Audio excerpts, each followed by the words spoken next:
Gramsci catching. Batting third, the left fielder, number 33, Anthony Manganello. Manganello left field. Batting fourth, playing right field, number 8, Cooper Smith. Smith right field. Batting fifth, the third baseman, number 14, John Simmons. Simmons, third base. Batting sixth, the designated hitter, number 6, Ty Martineau. Martineau, DH. Batting seventh, playing first base, number 41, Brooks Hicken. Hicken, first base. Batting eighth, the second baseman, number 15, Brendan Hammer. Hammer, second base. Batting ninth, the extra hitter, number 9, Liam O'Neill. O'Neill, extra hitter. Batting 10th, the center fielder, number 2, Dylan Batavia. Batavia, center field. And the starting pitcher tonight for the Pioneers, number 3, Michael Geisler. Geisler on the hill for the Elmira Pioneers. Ladies and gentlemen, the rest of the Elmira Pioneers.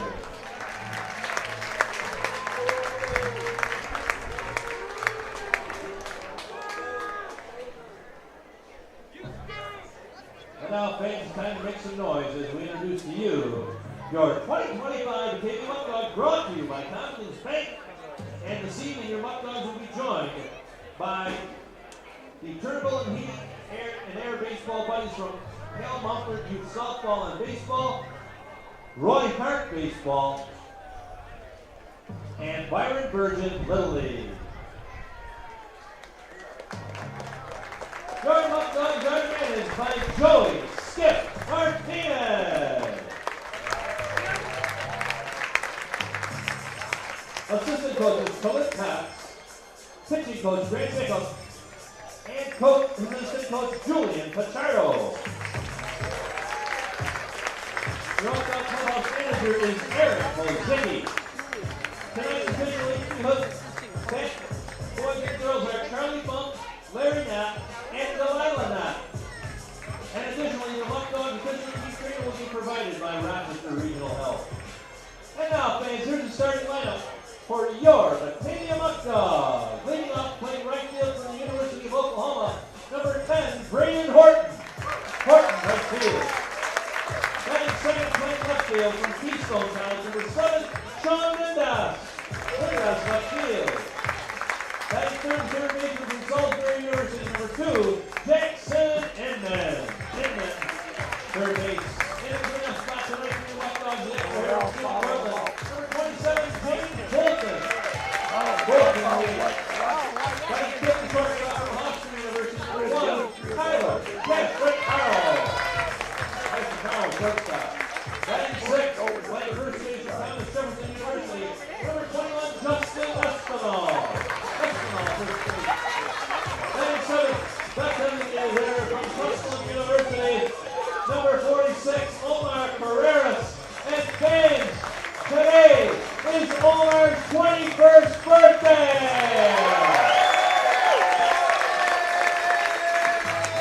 Batting eighth and catching from Lawrence College tonight's college hit man of the game, number 47, Cooper Romick. Romick catching. Batting ninth, playing center field from St. Xavier University, number 3, Travis Hammond. Hammond, center field. Batting 10th, the second baseman from Alfred State, number 9, Caleb Walker. Walker, second base, and starting pitcher tonight for your Batavia Muckdogs from Double State Community College, number 25, Kevin Chandler. Chandler third for your Batavia Muckdogs, and ladies and gentlemen, the rest of your Batavia Muckdogs.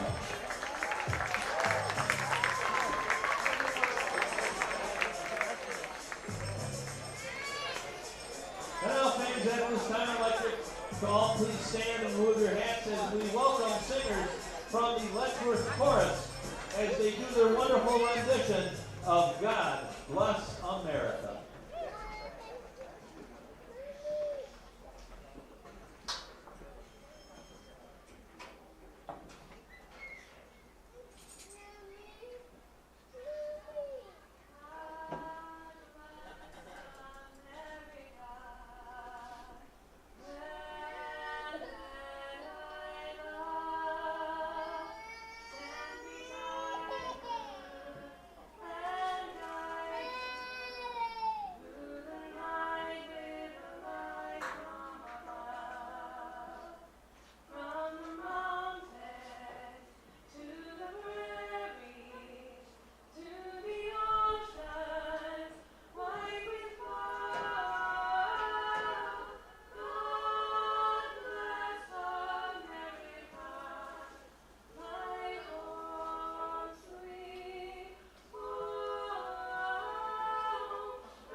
fans, our regulations, please remain standing, keep your hats removed, as the Leffers Chorus will also be singing our national anthem.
Live from Dwyer Stadium in Batavia, New York, it's time for Elmira Pioneers baseball as tonight your Pios get set to take on the Batavia Muckdogs for the fourth time this season. Good evening, everybody. I'm Farrell Hudson for the Elmira Pioneers Baseball Network. Pios roll into this ball game in need of a win, 11-8, but they've lost 3 in a row. A loss to the Jamestown Tarp Skunks on Sunday, followed by an 11-1 defeat in 7 innings against Auburn at Falcon Park on Wednesday evening, followed by a loss last night to the Geneva Red Wings on their home field. Pioneers 4-1 versus Geneva on the season, lost 6-3 last night. The Batavia Muckdogs have taken the field behind their starting pitcher in Gavin Chandler. Pioneers will be facing Gavin Chandler for the second time this season. Chandler got that start back on May 31st. He's fared really nicely this year. A 2-0 record, 2.7 ERA across 3 starts. He's pitching to an opposing batting average, though, of .345. So how apropos it would be for the Pioneers to get their bats going. Not saying that there's any disrespect to the Pioneers and their bats. But you're looking at 5 runs now across 23 innings, so that's slightly attributing to this Pioneers losing streak. You had Nick Ianiello for Jamestown with a really good start on Sunday. Hunter Lefkis did the same thing for Auburn. And then last night, the bullpen, Michael Sardu for Geneva was fantastic. So the Pioneers have to get hitting again. They know that, but the top of the order has been hitting, so that's certainly not an issue for the Pioneers. And without further ado, let's take you through the Elmira starting lineup. It'll be Aiden Grabowski, the shortstop, to lead off. TJ Gramesti, the catcher, will bat second. Anthony Manganiello is in left field. He'll bat third. Cooper Smith is in right field. He'll bat fourth. John Simmons at third base will bat fifth. Ty Martineau is the DH. He's batting sixth. Brooks Hicken at first base will bat seventh. Brendan Hammer at second base will bat eighth. Liam O'Neill doing the extra hitting tonight. He'll bat ninth, and Dylan Fatovich in center field will bat 10th. We mentioned the starting pitcher for the Batavia Muckdogs in Gavin Chandler, and for Chandler on the season, we mentioned his third start, 19 hits, 5 runs, 4 earned, 8 strikeouts on 4 walks. So he finds control, but by no stretch of the imagination is he a big strikeout pitcher, and that's good news for the Pioneers because guess what? They are not a big strikeout team at all. Pioneers might only be batting .269, but towards the bottom of the league in strikeouts. They've been doing really well in that category right now. They're .164, which is the 11th least amount of strikeouts, so that's where you'd rather be towards the bottom of the league than the top. So the Pioneers are doing really well in that category overall. Now for the Batavia Muckdogs, you look at a very good offensive team. I spoke in the pregame report with Eric Burkan, who's the pitching coach for this Elmira Pioneers squad, and yeah, he stated the emphasis of not only do you want a little revenge on Batavia, you're 1-2 to start versus them this year, including 2 losses which had 7 runs or more separating Batavia and Elmira as Chandler, the lefty, now takes the mound. He's getting in his warm-up tosses. Batavia, a .301 batting average across 20 ball games, a .423 on-base percentage, and a .377 slug percentage, so they can certainly hit well. The good news is for the Pioneers, you could argue that Elmira's got their ace on the bump, and Michael Geisler. Geisler has pitched like an ace so far this season. We mentioned how well he's throwing. He'll come out for the bottom of the first inning. For Geisler, a 3.21 ERA and a 2-0 record across 3 starts, 14 innings of work, 5 earned runs, 6 runs have come in on only 11 hits. He's been dynamite, pitching to an opposing batting average of .216. Let's take a look at the Batavia Muckdogs defense. Left to right in the outfield, it's Sean Mindus, Travis Hammond, and Braden Horton. Left to right in the infield, it'll be Jackson Inman, Tyler Castrotero, Caleb Walker, and Justin Espinal. Behind the plate, it's Cooper Romich out of Lemoyne College, catching Gavin Chandler. A nice night in Batavia, about 80 degrees, time of the ball game, a little bit delayed due to some nice warm-up festivities here. Always putting on a good show and a nice crowd on hand in Batavia, and we're glad you could spend part of your Saturday night with us here on the Pioneers Baseball Network. Pioneers would like to thank some of our most loyal sponsors for the 2025 season, including Absolute Care of Three Rivers, AIM Independent Living, AJ's Outdoor Power Sports, Al's Leasing, Ann's Pancakes, Blaze Brockway Contracting, and Buckley's Automotive. So here comes Aiden Grabowski to the plate. Aiden a hit last night in the bottom of the 3rd inning, digs in from the right side, and kicking and firing is Chandler for a called strike 1. And we are underway in Batavia. 6:47 first pitch, 80 degrees on a beautiful Saturday evening here in Genesee County. 0-1 the count, kicking and firing. Left side of the rubber is Chandler. A high fly ball to deep right center field from Grabowski. Horton cuts over in the gap. It's Travis Hammond who puts it away for out number 1. Grabowski not afraid to swing at pitches early in the count. Does so there. Flies out to deep center. So there's 1 out in the top of the first.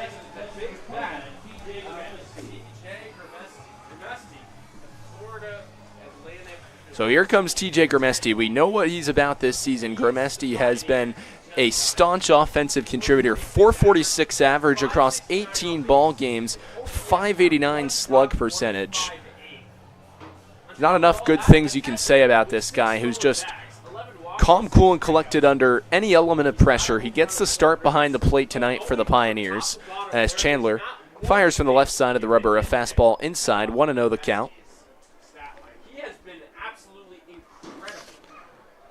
Last night's ball game, Grabowski, a fly out to left center. Grimesti reached base twice as he pops it up, foul out of play, 1-1 the count.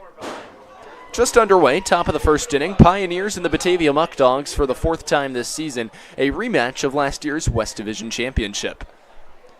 It was Grabowski who flew out. Now it's TJ Grimesti, followed by Anthony Manganiello, the first 3 to come to the plate, against the southpaw Chandler, who comes set left side of the rubber, 1-1 offering on the way to Grimesti, and a fly ball popped up first base side. Giving it a look is Espinal over near the line. Does he have room? He goes up against the tarp, and it goes into foul territory, but a valiant effort regardless from the first baseman Espinal, who had a chance on it, but it's a long strike, and the count now 1 ball and 2 strikes on Grimesti. So 2 righties and a lefty to come to the plate against Chandler in the top of the first. Coach Drum has mentioned previously lefty on righty matchups, mixing righty on lefty. So no surprise you have Grabowski and Grimesti here. Grounded to third in a bobble. It hits off of Inman's glove, and Grimesti's going to end up reaching. We'll await the verdict of that, whether it's single or an error. It's going to go down as an E5 on Grimesti. So an error allows Grimesti to reach, but that doesn't hurt his on-base percentage. TJ's aboard with 1 out. So the Pioneers will take it, and here comes Anthony Manganiello, batting .265 across 12 ball games, 9 hits, 2 doubles, and 11 RBIs. Digs in from the left side of the plate against Chandler, and the first offering from the Batavia left-hander is a fastball outside, 1-0 the count.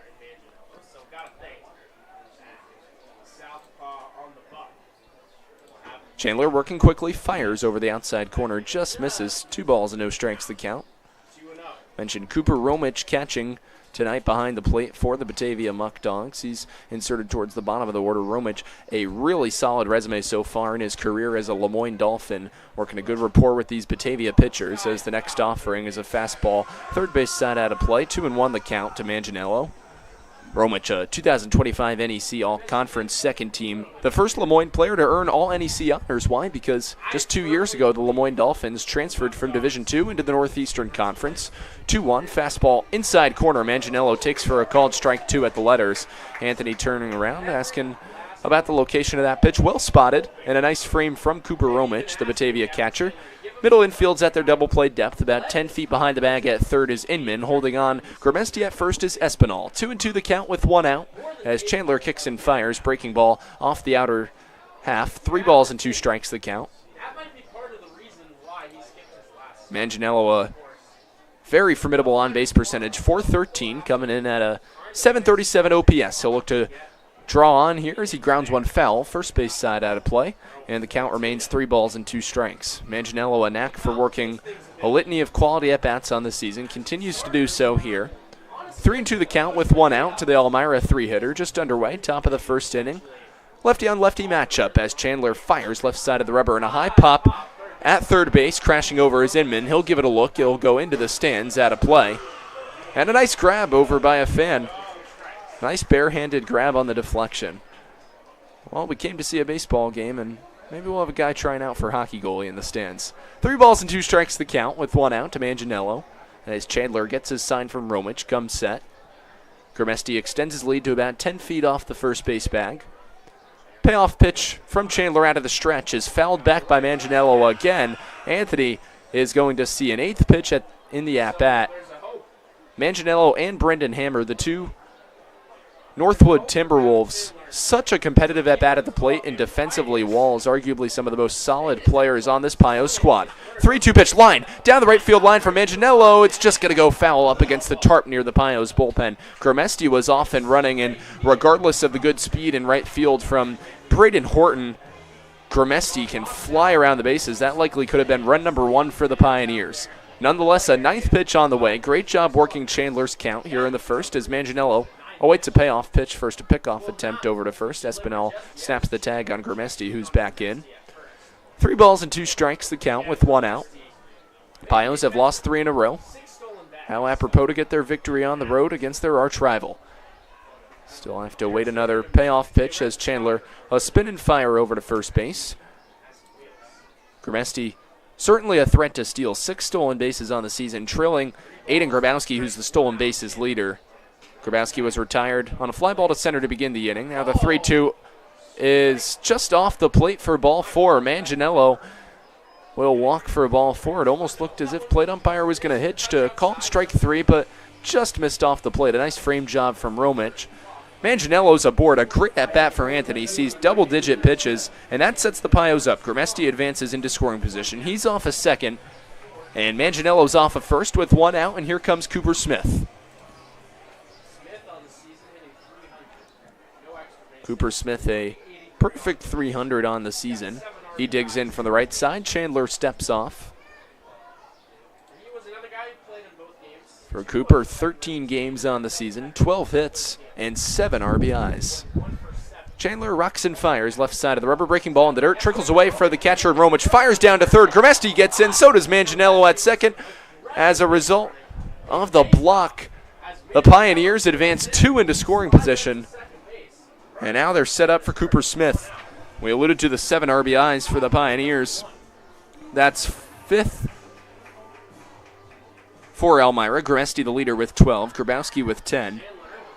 There should basically be other categories for the Pioneers that don't involve Grabowski and Grimesti. That's how lethal they've been. Here's a ground ball on one hop to the shortstop Castro. Throws to first in time. Grimesti comes in to score, so it's a productive out. 6-3 the put out goes. Grimesti crosses the dish. It's 1-0 Elmira.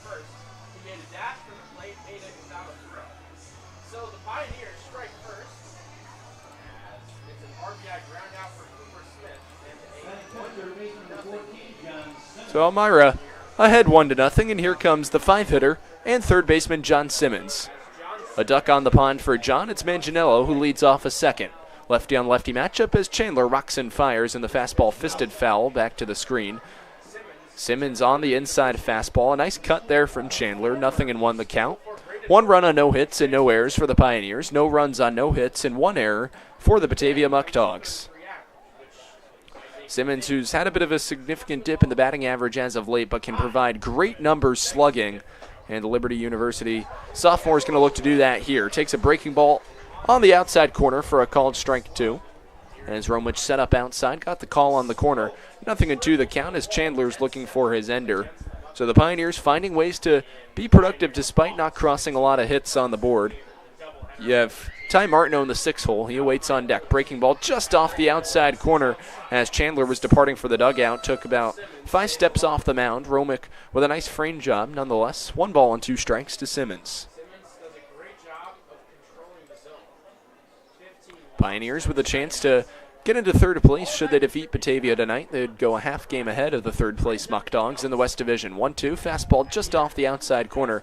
Simmons with a knack for a great eye. Another Elmira Pioneer that can work scrappy quality at-bats. We mentioned only 5 runs in 23 ball games, or 23 innings, check that, across the last 3 ball games, shall I say.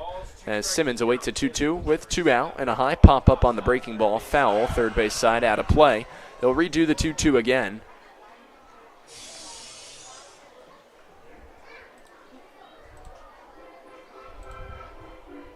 For Simmons on the season, a .443 on-base percentage.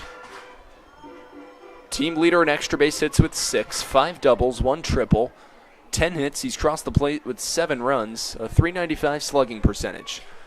2-2 the count with 2 outs. Elmira a run home here in the top of the first as Chandler gets his sign. He shakes off Romich. Doesn't seem as if they're on the same page, so Simmons will call time, step out, readjust his gloves, and dig back in. 2-2 the count with 2 outs. Chandler kicks and fires breaking ball off the outside corner. Another wise take from Simmons. That started just about the knees, dipped below at the feet, just off the outer third. A nice paint job by Chandler. He's been effectively around the strike zone. It's not like he's been losing control in this first inning, so the Batavia left-hander competitive against the Pioneers. So are the Pioneers' bats as the next offering is fouled off. A great job by Elmira in the top of the first, just fortuitously bouncing pitches foul, knocking them wide of third base. Finding ways to stay alive in at-bats in which can be made uncomfortable. You have a crafty left-hander on the bump who's gone significantly outside corner heavy. Goes inside there with Simmons and now gets a called strike 3. Fastball on the outside corner. Beautiful pitch sequencing from Chandler to retire the side. In the inning for Elmira, 1 run and no hits, 1 error and a runner left on base. We'll head to the bottom of the first. 1-0 Elmira leads here on the Pioneers Baseball Network.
Pioneers lead 1-0 as we head to the bottom of the first on the Pioneers Baseball Network. The Elmira Pioneers would like to thank some of our most loyal sponsors for the 2025 season, including Saratoga Eagle, Save-A-Lot, ServiceMaster, Serve Pro, ServeU Credit Union, Shut-ins Wholesale, and Solutions Credit Union.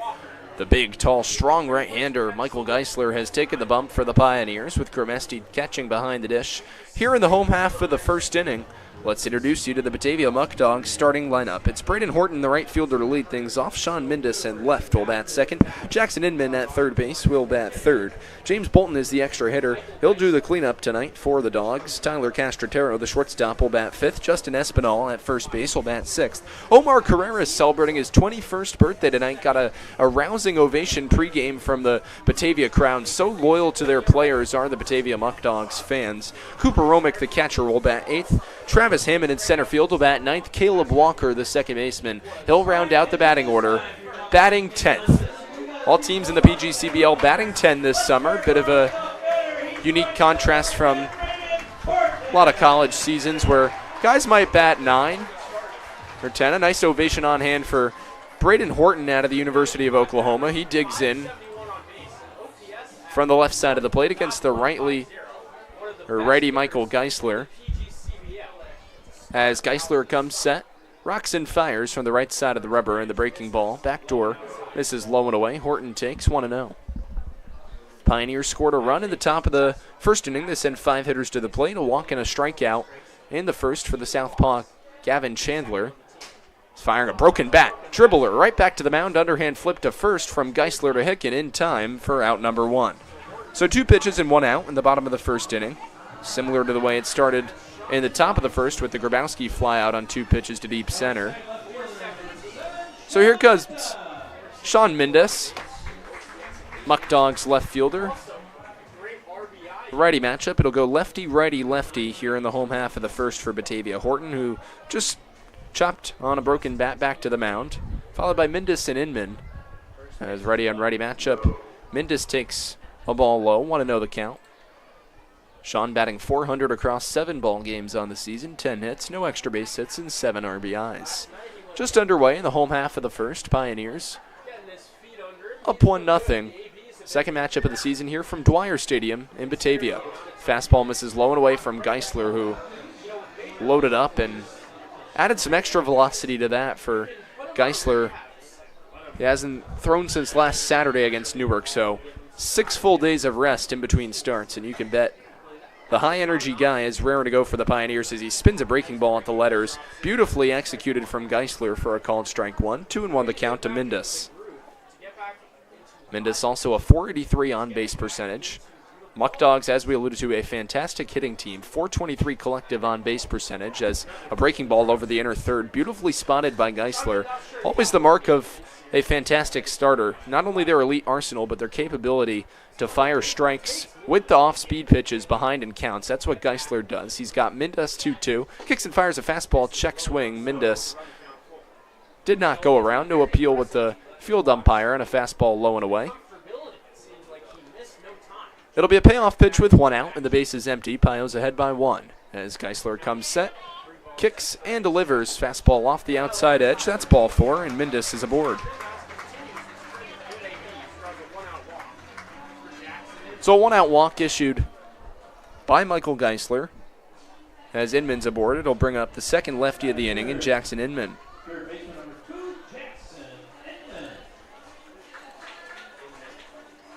Pios fans, new trading card sets and mini bats are now available at the merchandise store at Dunn Field. This season, get yourself the latest Elmira Pioneers gear: hats, t-shirts, sweatshirts, warm-ups, baseballs, and much, much more. Be sure to stop by the merchandise stand by concessions the next time you are at Dunn Field. 1 on, 1 out, bottom of the first inning. Righty on lefty matchup as Geisler rocks and fires. Inside an eclipse. Jackson Inman on the right leg as he gingerly walks down to first base. He seems to be okay, and that's good news. So the Muckdogs will have 2 on with 1 out for the extra hitter out of SUNY Cortland and James Bolton. Grimesti out to the mound to have a brief conversation with his right-handed pitcher in Michael Geisler. We mentioned James Bolton attending SUNY Cortland, appeared in 4 games in the 2024 season. Not a lot of time on the field at Cortland, but done really well in his career at Webster Thomas High School, just up the road in Monroe County, Greater Rochester area. He bats with 1 out. 2 runners on for Batavia. They trail by 1, home half of the first. And as the breaking ball over the outer edge, Grimesti sells the frame for a called strike 1. It'll be Mindus off a second. Inman off of first. Lefty righty from Joey Martinez's batting order here in the home half of the first to come to the plate against Geisler. Outfield's at medium depth, middle infield at double play depth. 0-1 offering is a fastball that misses low and away. 1-1 the count as Geisler's been yanking the fastball over the outer edge. Grimesti with a couple nice stabs down low to prevent any loose trickled pass balls. We've seen good command, though, from Geisler. We'll look to see if he gets back in the count with off speed. He attempts to there as it's blocked away. Grimesti's going to fire down to third. Tag applied. Not in time. Simmons complaining he thought he tagged the runner in Mindas, who slid off the bag. Simmons is pointing in the direction of the Pioneers' dugout. I think he wants both umpires to convene, but the field umpire had the best angle there. His verdict is a safe call as Mindas gets in. Staying put at first base is Inman. A nice block nonetheless from Grimesti. So 2-1 the count with 1 out. And Batavia's got the tying run in the ball game 90 feet away. Geisler a look at Inman off of first with a medium-sized lead. Hicken holds him on. 2-1 offering with 1 out. Fastball picked in the dirt. A nice stop by Grimesti. Almost like a shortstop going to his backhand. Snared it in midair after the 59-footer took a bounce on the hard dirt here at home plate. So it'll be a 3-1 count with 1 out to the right-handed hitting Bolton. As Geisler sets out of the stretch position, right side of the rubber, taking off, breaking ball, fire down to second base, picked on a hop, tag applied, not in time, and now coming in to score on the double steal is Sean Mindas. Batavia, just like that, ties the ball game up at 1. It'll be a full count to Bolton with 1 out. So the Pioneers thought they maybe had 2 outs to get them out of the inning here. Simmons thought he applied the tag down at third, and Grabowski almost had Inman, who slid into second there. So 2 stolen bases in the inning, rather 3. Mindas and Bolton. Breaking ball fouled off by Bolton on the payoff pitch, and it remains 3 balls and 2 strikes. Batavia and Elmira tied at 1 here in the home half of the first, 4th meeting of the season between both squads. Payoff pitch with 1 out. Both pitchers laboring early in the ball game. Gavin Chandler faced an Elmira squad that sent 5 batters to the plate, put up a nice fight, including an Anthony Manganiello 10-pitch at-bat in which the Pioneers left fielder drew a walk. Pioneers scored a run on 1 error, no hits in the top of the first. So we'll do the payoff pitch to Bolton again with 1 out. Medium-sized leadoff is second for Inman, who just executed a successful double steal with Mindas to tie the ball game even. Breaking ball high and inside, second walk of the inning. Through only a third of an inning of work for Geisler, who coasted against Horton, got the leadoff hitter for Batavia to fly out, or rather, ground out, back to the mound as now Bolton draws ball 4, and Eric Burkan, pitching coach for the Pioneers, comes out to the mound. So first and second for the Muckdogs with 1 out. Tie game here in the bottom of the first inning, and that'll bring up the right-handed hitting shortstop in Tyler Castrotero. Castrotero out of Hofstra University, batting .328 across 18 ball games on the season. Grimesti retreats back to the plate, and Burkan back to the dugout.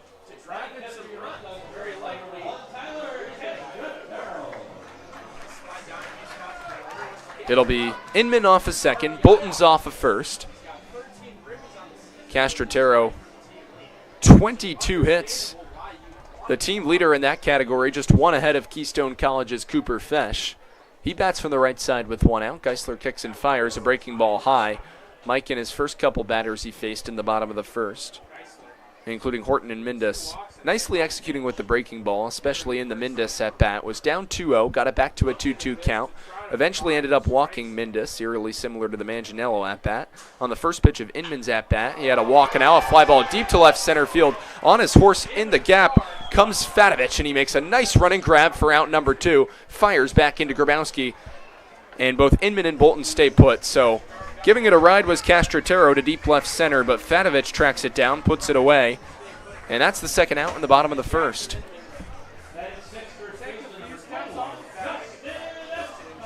So it'll be a righty on lefty matchup. Justin Espinal, the first baseman, to come to the plate. Geisler looking for his ender to keep it a 1-1 ball game. You see Zach Nelson doing a couple plyometrics right now in the Pioneers bullpen. Would not be a surprising move if drum option to his bullpen. It was well rested last night. You only had Garrett Rochon and Casey Julkowski in the ballgame after Brendan Hayes was pulled. Granted, Hayes lasting only 4 1/3 innings of work, and the Pioneers combining for 4 2/3 out of their bullpen. You had Garrett Rochon go 2 2/3. Casey Julkowski went the 8th and the 9th inning. As Julkowski continues to piece together his masterful season. We alluded to that in our pregame show, that Julkowski just finding ways to stay consistent. A sub-4 ERA across 6 appearances, which leads the Pioneers with the most relief appearances on the season. Espinal, a swing and a miss, so Geisler quickly down in the count following the mound visit from Eric Burkhan. 2 balls and 1 strike the count as Nelson starts to lightly get loose in the Elmira bullpen. Busy traffic on the bases for both squads in the first inning. 1-1 the score. Still no hits in the ballgame as Espinal, a swing and a miss. A nice changeup located over the outside corner. 2 balls and 2 strikes the count.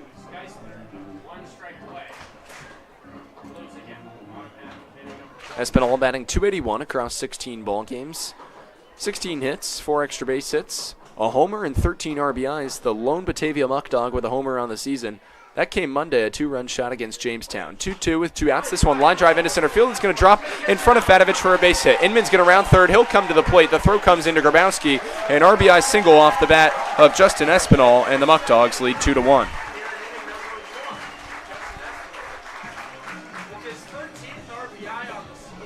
So the first hit of the ball game plates home the go-ahead run for Batavia.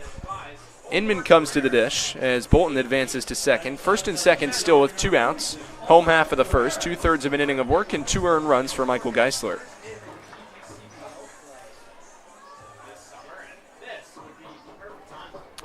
Righty and righty matchup, it's Omar Carreras. The designated hitter on his 21st birthday watches a breaking ball low and outside. Want to know the count? For Carreras, only 2 games played with Batavia, 4 at-bats. He scored 2 runs, reaching base twice, a .333 on-base percentage across 6 total plate appearances. Want to know the count with 2 outs, an RBI single off the bat of Justin Espinal, the difference. 2 runs on a hit and an error for Batavia. 1 run on no hits and no errors. A busy day tomorrow on both sides. Pioneers have a 2-hour bus ride back to Elmira this evening, and then tomorrow morning get right back at it by going up to Niagara Falls to play the Americans. You'll have the Batavia Muckdogs taking on the Niagara Ironbacks from George Taylor Field in St. Catharines, Ontario, tomorrow afternoon as well. Bit of a tough going for Niagara, 2-16 in their opening 18 ball games as Geisler fires a breaking ball, spun in for a called strike to Carreras. 2-1 the count with 2 outs, and the Pios trailing by 1 here in the home half of the first inning on a cool Saturday evening from Batavia.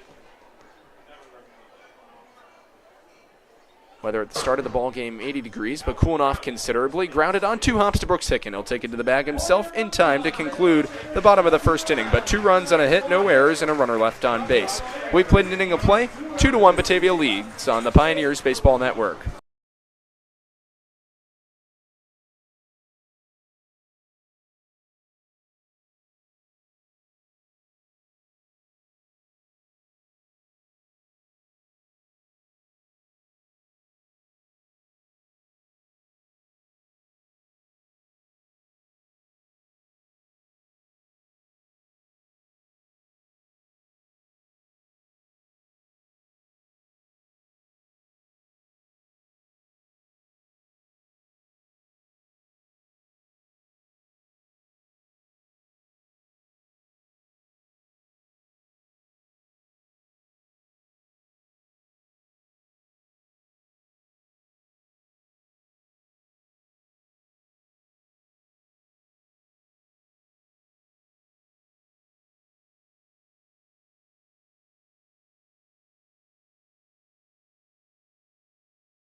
Welcome back to Batavia for the top of the second inning. We'd like to thank everybody who loyally comes out to Dunfield to support your back-to-back West Division champion Elmira Pioneers. And we want to remind you that a Pioneers game is a great way to bring your group together.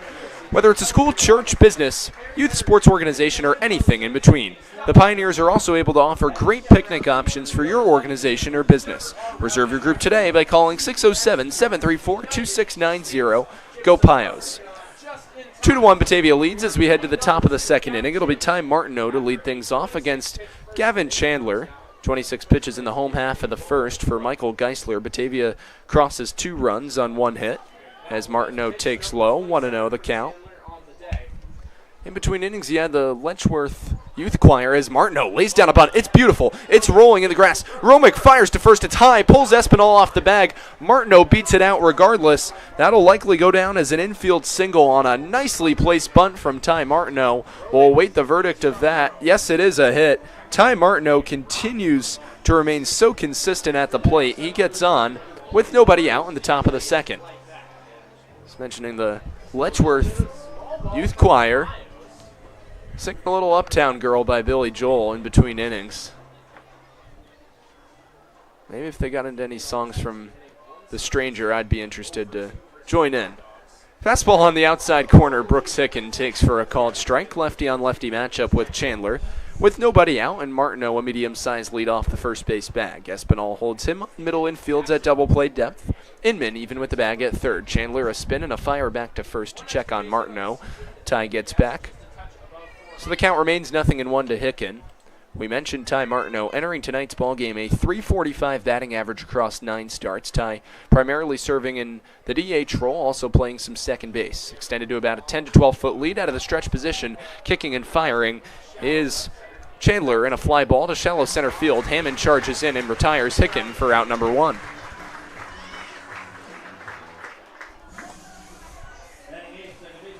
So 1 out in the top of the second for Gavin Chandler with the Pios trailing by a run. Brendan Hammer will step to the dish. Northwood University product getting the start at second base tonight for Elmira, batting .364 on the season. 8 hits, still searching for that elusive extra base hit, 6 RBIs. Martineau extends his lead off at first. Lefty on ready matchup with 1 out. As Chandler rocks and fires from the left side of the rubber, and the fastball catches the inner third for a called strike 1.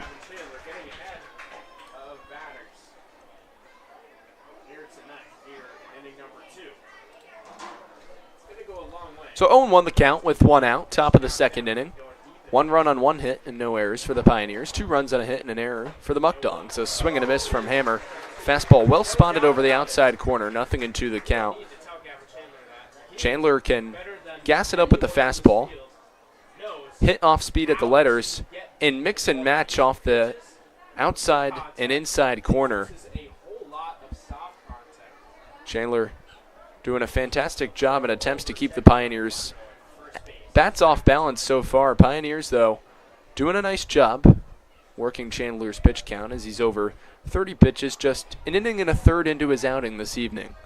Liam O'Neill patiently awaits on deck. It'll be a 0-2 count to the righty hitting Hammer with 1 out, and the fastball misses above the letters to Brendan, 1-2.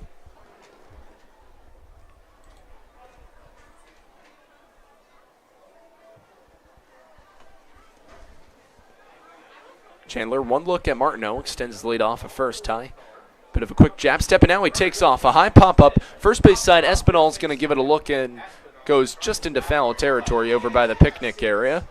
So the count remains 1-2 with 1 out.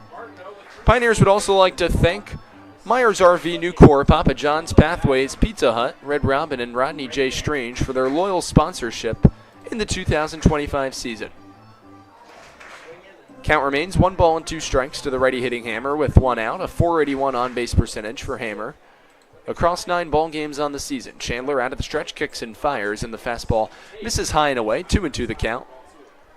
With the back control of Brendan Hammer and some speed with Martineau 3 stolen bases on the season, tied with Cooper Smith in that category. As a line drive spanked right at the shortstop, Castrotero attempts to fire back to first and just bluffs as Martineau wasn't too far off the bag, and smart base running by Ty as he reads that on a line. Quickly gets back to the first base bag. So a line out. Good piece from Brendan Hammer. Nonetheless, doesn't result in a base runner for the Pios. Still 1 on. but now with 2 outs, and it'll bring up the righty hitting extra hitter for Elmira and Liam O'Neill. O'Neill 2 hits across his opening 23 plate appearances with Elmira. 2 RBIs. Shortstop out of Tennant's Harbor, Maine. Despite him not having his most favorite batting average to begin the season at 400 on base percentage, so finding ways to stay relevant in counts, and that's essentially the thesis of this Pioneers team in 2025. You heard Eric Burkhan say pregame, this team has a lot of heart. That's the brand of Elmira Pioneers baseball they play, and that's the brand Liam O'Neill certainly plays, with a lot of heart and a lot of fire, as Ty Martineau really dancing off the first base bag, bluffs, takes off for second about 10 feet, and then stops as O'Neill takes a called strike 2. Liam quickly behind in the count, 0-2, with 2 outs. Pios trail by 1. Second inning of work offensively for the visitors, as Chandler searching for his ender in the inning, trying to keep it relatively economical in comparison to the first inning. Martineau takes off, fastball outside, throw down to second on the line, tag applied, not in time. Martineau with a stolen base, and a 1-2 count to Liam O'Neill, and Ty advances into scoring position for the Pioneers. He's in scoring position. The count of 1-2 strikes. That was his 4th stolen bat of the summer. So Martineau now passes Cooper Smith, and when you pass Cooper Smith in an offensive category, you know you're in good shape. That's what you're getting from Ty Martineau. We mentioned just so consistent on the season. A 406 on base percentage for Ty. Only 4 strikeouts across 29 plate appearances, too. So finding ways to stay relevant. And counts a called strike 3 on the outside corner. O'Neill is shocked with that call, as he's got a few words with the plate umpire to conclude the top of the second. For the Pioneers, they strained a runner on second. No runs on a hit, no errors, and a runner left on base. We played an inning and a half in Batavia. The score 2-1 Muckdogs here on the Pioneers Baseball Network.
Hey fans, come join the back-to-back West Division champion Pioneer family with season tickets starting at just $99. Stop by the merchandise stand when at Dunn Field to sign up today. Bottom of the second inning, Pioneers strained a runner on base. A Liam O'Neill strikeout gives Chandler 2 in the ball game, both 2 caught looking. Pioneers last night also had 2 strikeouts through the opening 6 innings of work against Geneva southpaw Elijah Benton, and then reliever Michael Sardu, who went 2 1/3 innings of work, got the victory, only surrendering a hit with 2 walks and a strikeout in that time frame. So 4 of the last Pioneer strikeouts have been caught looking. New pitcher on the mound for Elmira, it's Zach Nelson here in the home half of the second inning, as Michael Geisler has been pulled after 1 inning of work. Nelson comes in and he drills Cooper Romick, the catcher. So a rude awakening for Nelson to open up the bottom of the second, as he drills the Batavia catcher on the letters. He's down to first base with nobody out, and that'll bring up the second consecutive righty in Hammond. Bottom 3 in the order to come to the plate for Batavia in the home half of the second. Romick just got plunked. Now Travis Hammond, followed by the second baseman, Caleb Walker. 7 come to the plate for the Muckdogs. In the bottom of the first inning against Michael Geisler. Final line in the ball game for Mike. An inning pitch to hit. 2 runs, 2 earned on 2 walks and no strikeout. Flash bunt. Fire back to first from Grimesti. Not in time. Hicken applied the tag quickly. A great throw from Grimesti, who popped out of the catcher's position. Hammond, the quick square to bunt there, draws it back quickly, takes a fastball over the outside edge. A wide lead for Romick off of first. As Nelson deals righty on righty. This one popped up. Hicken gives it a look. About 10 feet to the left of first base, and he makes the catch in foul grounds for out number 1. Batting 10th, second baseman number 9, Caleb Walker. So 1 out in the bottom of the second inning, and that'll bring up Caleb Walker. Pioneers trail 2-1 in Batavia. Only other matchup of the season against the Muckdogs here from Dwyer Stadium. A 13-1 defeat for the Pioneers. That came back on May 31st. It's Walker. Ready on lefty matchup as Nelson attempting to be economical with the Pioneers pitch count. You still have some light action getting loose down at the Pioneers bullpen. We'll wait to see who that is. One of the Pioneers left-handers, we know that for sure. Looks like it could potentially be Michael Cobb as a fastball fired over the outside edge. Called strike 1 to Walker. Nothing in 1 the count with 1 out as a snap throw back to first from Nelson. Over to Brooks Hicken to keep an eye on Romick, who leads off at first. We saw him with about a 20-foot lead, which is why Grimesti snapped quickly from the catcher position and threw back in attempts to nab him. 0-1, just off the outside corner. Nelson a bit of a double clutch, confirming with the plate umpire. Just a tad low, so 2 balls and a strike the count. Walker has been steady, manning second base, hitting 10th in the lineup, flipping things over. 2-1 fastball just above the letters. 3 balls and a strike the count to Walker. On the season, Walker batting a perfect 300. He's appeared in 18 ball games, started in 15. 15 hits, 3 extra base hits, all on doubles and 11 RBIs. As another fire back to first from Zach Nelson over to Hicken. Keeping an eye on Romick. 3-1 with 1 out. Fastball inside corner for a called strike 2. Nicely spotted there, hip high, as Walker takes it. It's a full count with 1 out. For Romick, 2 stolen base attempts. He's been nabbed in both as now he takes off. Payoff pitch. Throw down to second base, rather. 2-2. Tag applied in time. A great throw from Grimesti. Out of an uncomfortable position, he fires off balance on 1 hop to Grabowski, who applied the tag. And TJ Grimesti and Aiden Grabowski just going together like peanut butter and jelly for this Pioneers squad. 2 outs for Zach Nelson. And now a payoff pitch with the bases empty. Batavia leading by 1. Fastball off the outside edge. So Nelson gives it right back with a walk in the home half of the second. A hit batsman to Romick to lead off the bottom of the second. A pop-up from Travis Hammond to Brooks Hicken at first. Romick gets caught stealing. And now Walker's aboard, and it's back to the top of the batting order for the Muckdogs and Braden Horton. Horton 0 for 1 in the ballgame on the second pitch of the bottom of the first inning. He chopped right back to the mound in Michael Geisler. First pitch with 2 outs, fastball. Grimesti fires down to second, and a dead duck is Caleb Walker. An absolute howitzer from Grimesti, and that concludes the bottom of the second. The Pioneers catcher proving why he's one of the best, both offensively and defensively in the PGCBL. No runs, no hits, no errors, and 1 runner left on base in the inning. We'll head to the third. 2-1 Batavia leads on the Pioneers Baseball Network.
Pios fans, your back-to-back West Division champion Elmira Pioneers are back at home this Thursday, July 3rd, against the Auburn Double Days for Fireworks Night presented by Hilliard and STCF. Doors open promptly 1 hour before first pitch at 5:30 p.m. First pitch at 6:30 p.m.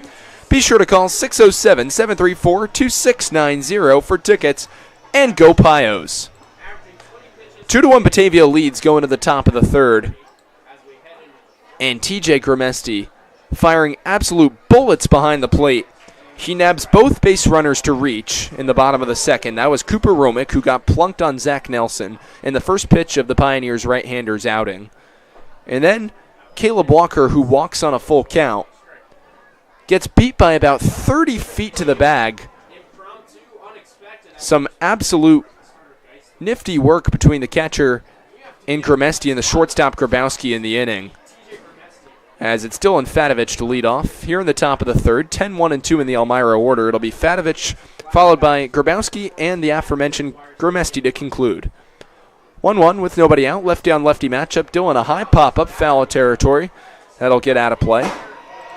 Fatovich, another guy for the Pioneers that can make an incredibly tough at bat. A .211 batting average, but don't let that fool you. He's appeared in 12 games, been very serviceable in the outfield, scored 9 runs. Only an RBI, but 8 hits on the season across those 12 ball games. And a really good field percentage. And just over the leaping try, the shortstop Castratero into shallow left. That's a base hit for Dylan, and he's aboard to lead off the third.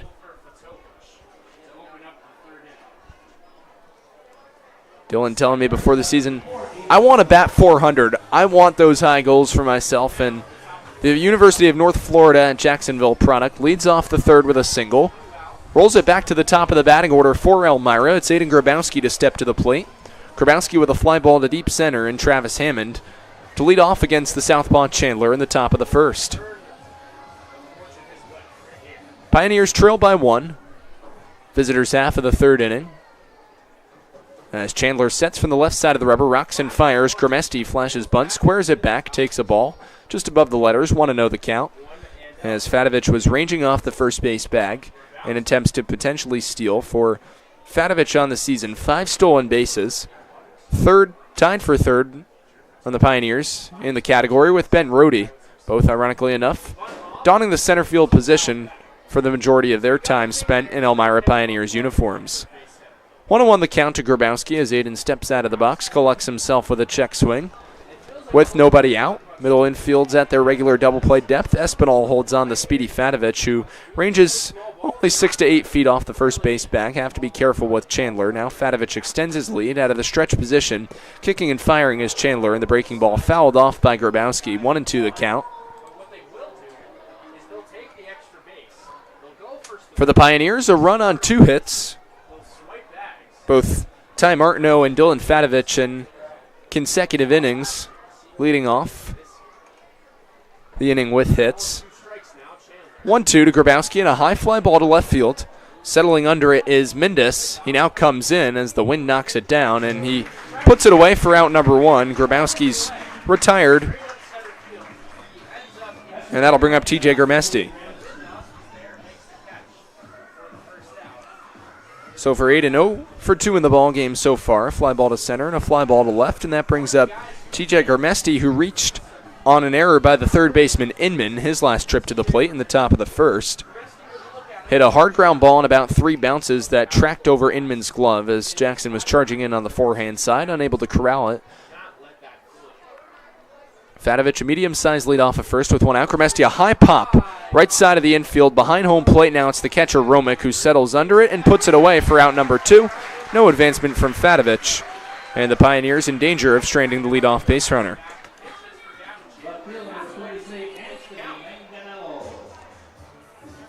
So here comes Anthony Manganiello.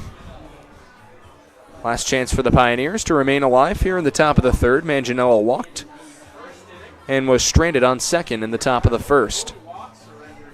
Fatovich does have good speed. We'll look to see if he can go on a potential count that would call for an off-speed pitch. But Chandler doing a nice job getting ahead on fastballs. Fatovich takes off or slows down about 20 feet off the first base bag, just a bluff as the fastball fired outside to Manganiello from Chandler. 1-0 the count. Lefty on lefty matchup, visitors half of the third. Elmira trailing by 1. Now spin back to first, and no balk called. Fadovich is called out, and he's claiming that Chandler stepped towards home plate. He not too thrilled with that call, as Dillon will retreat back to the Pios dugout. No argument from either Andy Drum or Brian Joe, as that'll do it for the top of the third. So Fadovich gets picked off in the inning for Elmira. No runs and a hit, no errors, and a runner left on base. We'll head to the bottom half. 2-1 Batavia leads here on the Pioneers Baseball Network.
The Elmira Pioneers would like to thank some of our most loyal sponsors for the 2025 season, including Bully Hill Vineyards, CAF USA, Centralis Health, Chemung Canal Trust Company, Chemung County AG Promotions, Chemung Supply, and Coca-Cola.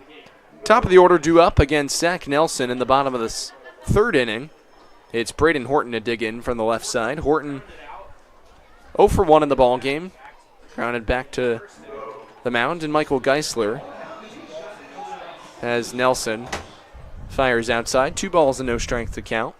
Horton cousins with the Pioneers reliever Luke Horton. A bit of a family tie there. The Sayre, Pennsylvania native takes a fastball just north of the letters. 3 balls and no strikes to count.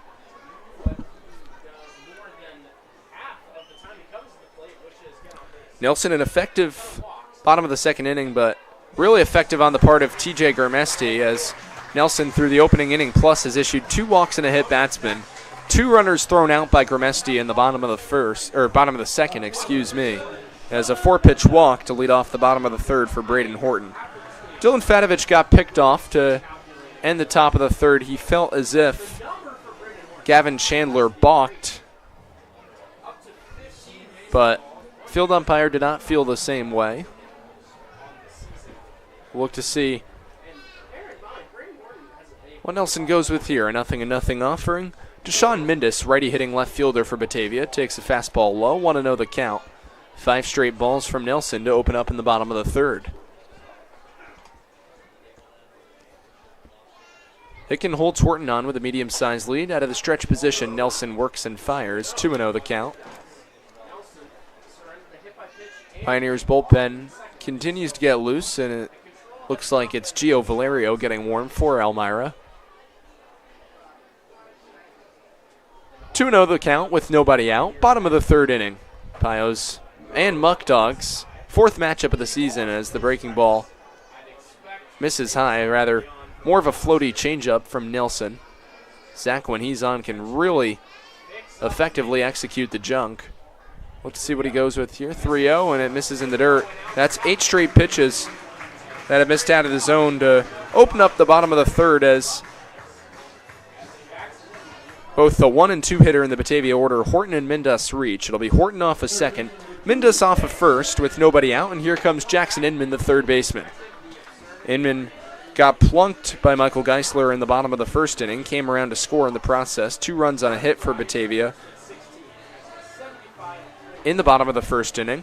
They'll look to strike here, only a hit in the game, so we've seen the Pioneers issue a couple walks too many in previous affairs versus Batavia.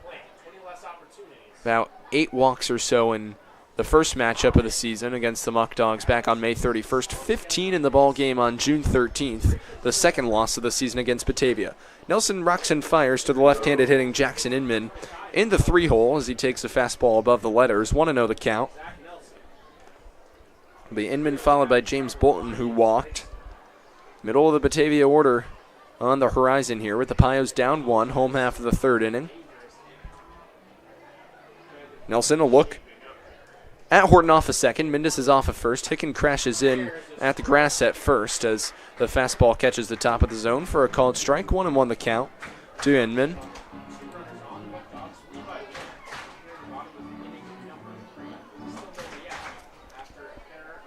Righty on lefty matchup is now a right-hander in the Elmira bullpen.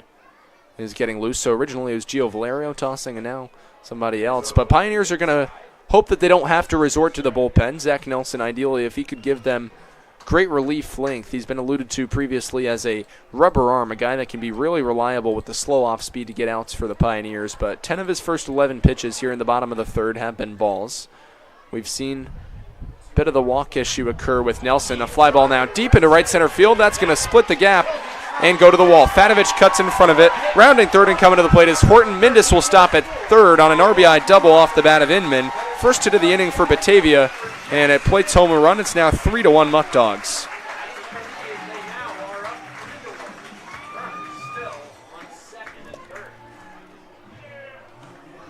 So Batavia up 2. They have 2 in scoring position for the extra hitter, James Bolton.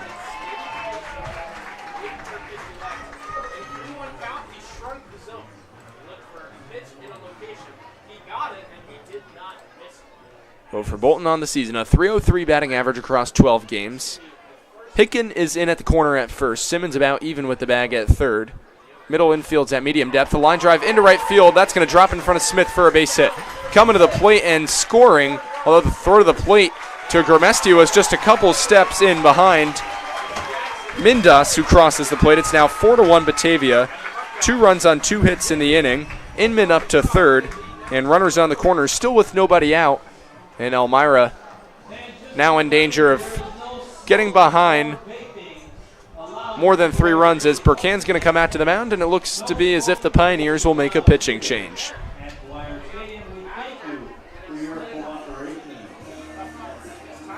So Inman will be off a third, Bolton off a first on the RBI single. 2 runs on 2 hits against Zach Nelson in the inning. He's walked 2, or now 3, check that, in the ball game with a hit batsman, so not the best control day for Zach. Pios in danger of dropping their 3rd ball game in 4 to Batavia to begin the season. Elmira has lost 3 of 4 to Auburn as well, so that's crippling when you lose 3 out of 4 games to open up your season against 2 teams in the standings ahead of you. We mentioned the 2nd place Auburn Doubledays at 13-6-1 in action against Geneva tonight from Sal Maloney Field at McDonough Park. As the new pitcher comes into the ballgame, it's Larson Birch. He'll relieve Zach Nelson, who departs. Batavia leads 4-1. Home half of the third. Stay with us here on the Pioneers Baseball Network.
Your back-to-back West Division champion Elmira Pioneers would like to thank Clarion Inn Horseheads Elmira for being the official hotel for the Pioneers. If you're looking for a great place to stay or host an event, well, be sure to visit them on Water Street in downtown Elmira. Third pitcher in the ballgame for the Pioneers, it's Larson Birch out of Northern Essex Community College. Second NECC pitcher to appear in the ballgame for Elmira. Geisler getting the start in 1 inning.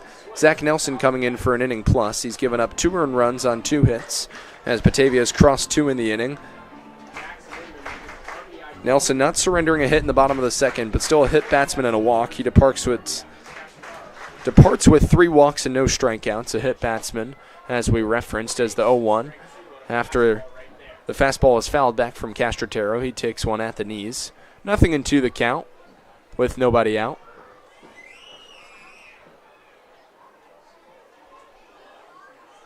As Birch comes set, right side of the rubber, kicks and fires. Castrotero, a check swing. Did he go around? No swing. And a couple complaints from the Pioneers dugout.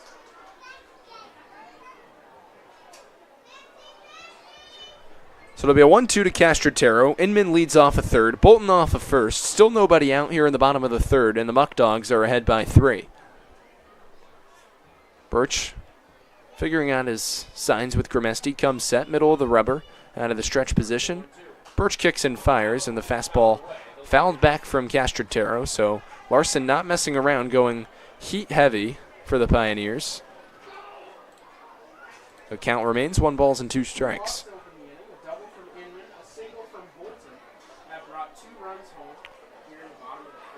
Birch sets and delivers the 1-2 breaking ball high. Castrotero takes above the letters. 2-2 the count. In the ball game, Castrotero fly ball to shallow center or rather deep left center in Dylan Fadovich. 2-2 with nobody out. Contact likely gets a run home. That's spanked just down the right field line, foul out of the reach of Brooks Hicken, who was acting as the field umpire himself. He said right away, that is foul. It was a nice piece, though, nonetheless, from Castrotero, who absolutely scorched that on a line just a little bit late on Birch's fastball. We'll have to see if Larson options with the off-speed here. Small lead for Bolton off of first. Inman's off a third. Larson looking for the first down of the inning, and he's going to get it. A swing and a miss, a breaking ball over the outside corner to retire the Batavia shortstop for the first out.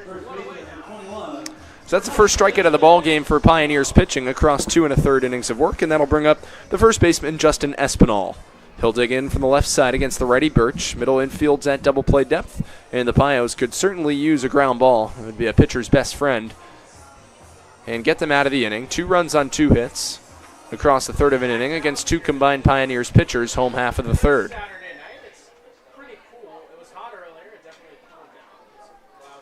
First pitch to Espinal. Fastball just misses below the knees. 1-0 the count.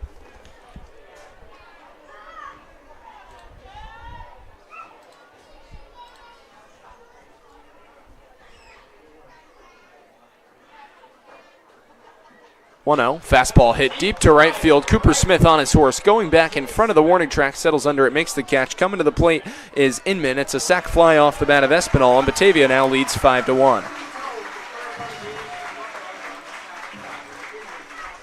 So a 3-run inning on 2 hits for Batavia as a productive RBI sac fly from Espinal brings home Inman. As Omar Carreras will step to the dish, he grounded out to Brooks Hicken to conclude the bottom of the first. 2 runs for Batavia in the first, 3 runs for the Muckdogs in the third. Runner on first, that's Bolton. Small lead with 2 outs and a dribbler to the shortstop. Grabowski charges into his forehand side, underhand flip to second base in time to conclude the bottom of the third inning. But 3 runs on 2 hits, no errors and no errors and a runner left on base. We'll head to the 4th inning. Batavia ahead 5-1 here on the Pioneers Baseball Network.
5-1 Batavia leads as we head to the top of the fourth inning. The Elmira Pioneers would like to thank some of our most loyal sponsors for the 2025 season, including Council Rock Wealth Advisory Group, Current Power Sports, Dandy Mini Marts, Dr. Susan Minchin DDS, Elmira Chevy, Elmira Heat Treating, and Elmira Impact.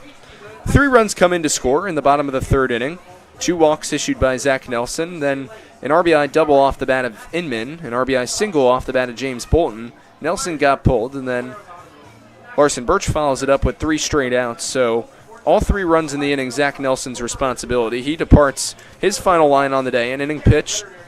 3 runs, 3 earned on 2 hits with 3 walks and no strikeouts. Elmira will go to work now against Gavin Chandler in his 4th inning of work, as Grimesti popped out to the catcher Romick for the 2nd out of the 3rd, and then Dylan Fatovich got picked off of 1st.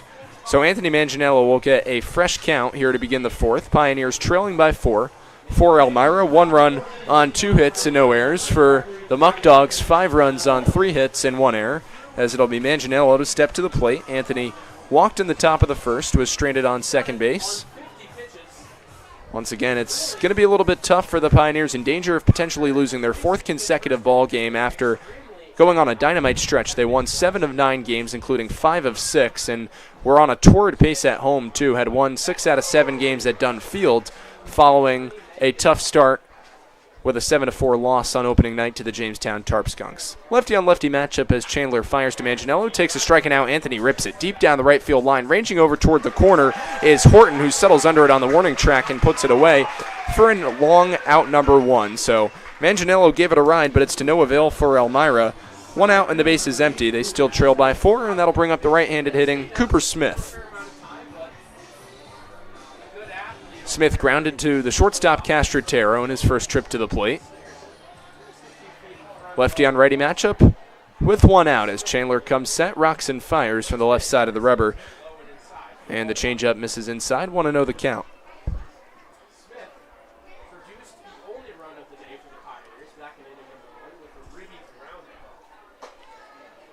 1-0 off the outside corner, 2-0.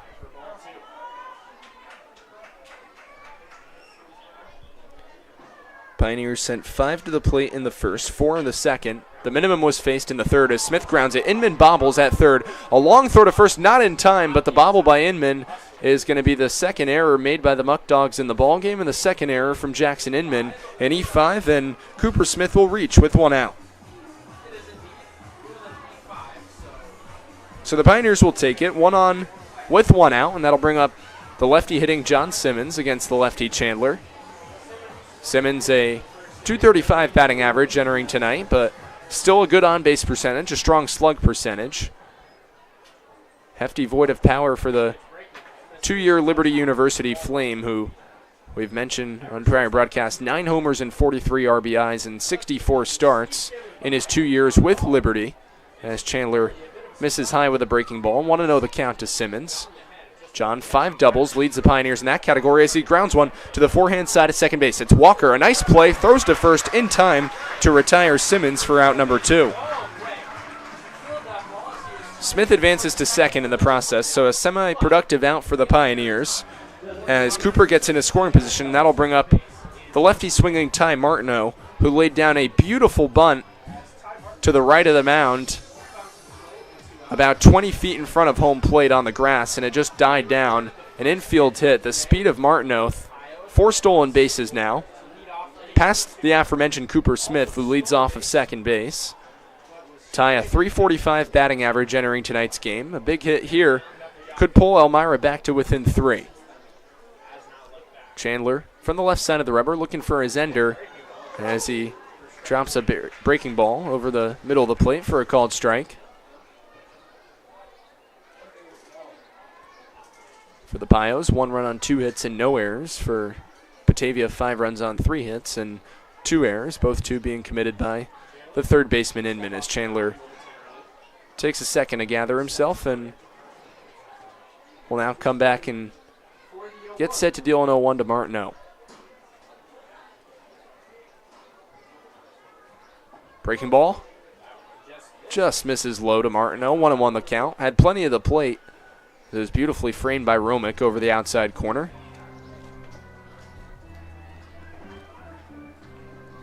Pioneers so far in the ballgame have stranded 3 runners on base.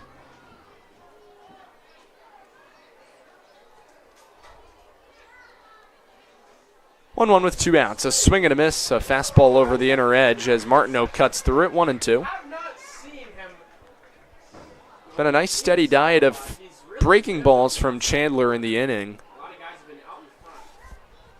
Look to see what he does here with a 1-2 count. Does he go back to the fastball? Martineau, some elite plate protection in recent at-bats. Got a pinch hit opportunity last night as he dribbles one on 4 hops to the shortstop. Castrotero knocks it down, fires to first, and a great throw made by the Batavia shortstop to get the Muckdogs out of the top of the 4th. For the Pioneers, no runs and no hits, 1 error, and 1 runner left on base. We'll head to the bottom of the 4th. Batavia ahead 5-1 here in the Pioneers Baseball Network.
Muckdogs lead 5-1 as we head to the bottom of the 4th inning. Pioneers would like to thank just in time Kahuna's, Kennedy Valve, M&T Bank, Martha Lloyd Community Services, Ma's Cheesy Dreams, and McDonald's for their loyal sponsorship throughout the course of the 2025 season. Boy, what a strong start it's been for the Southpaw Gavin Chandler so far. He's lasted 4 innings of 1-run baseball, no earned runs on 2 hits, a walk and 2 strikeouts. 61 pitches, relatively economical, through 4 innings, 41 strikes. Larson Birch out for his first full inning of work. He'll deal with Cooper Romick to lead things off. And the Batavia catcher takes a fastball outside, 1-0 the count. Be the 8, 9, and 10 in the Batavia order due up. Romick followed by Hammond and Walker against Birch. Pioneers bullpen remains empty as Birch looks to give Elmira some length out of the pen now. Only the bottom of the 4th. Pioneers trailing 5-1 in a game that they desperately need. You're going up against all 3 teams on this 4-game road trip that are ahead of you in the standings right now. You have 3rd place Batavia, Niagara, who's been on an absolute heater. Niagara Falls, that is. The Americans, 7 wins in a row. And then the 2nd place Auburn Doubledays. Once again from Falcon Park, a place which has not been the Pioneers' friend in recent memory. 3-10 across the last 4 seasons as Birch fires a fastball high. Taking is Romick, 2-1 the count. Romick in his first trip to the plate in the bottom of the 2nd inning got plunked and then got thrown out by Grimesti. Breaking ball just misses above the letters. Birch wanted the strike call, doesn't get it. It's 3-1. They'll have to piece their way through today against a rival like the Muckdogs, who they're oh so close in the standings. You know that they'll put everything into winning today. 3-1 with nobody out. Fastball just off the outside corner. That's a 5-pitch walk to lead off the bottom of the 4th for Romick.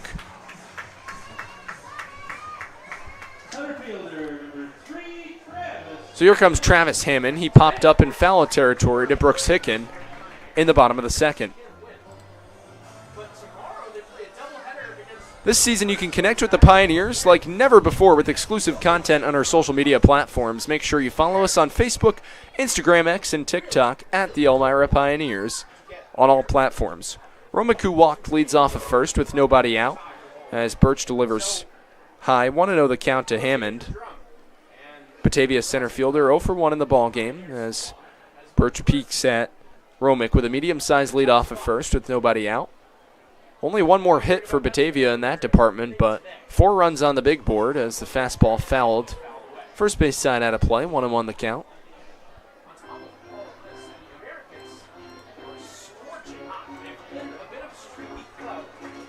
For Birch on the season, a 4.5 ERA, 1-0 across 4 appearances, all in relief, 8 innings of work, 5 walks and 5 strikeouts. Snap throw back to first from Gramesti, tag applied by Hicken, not in time.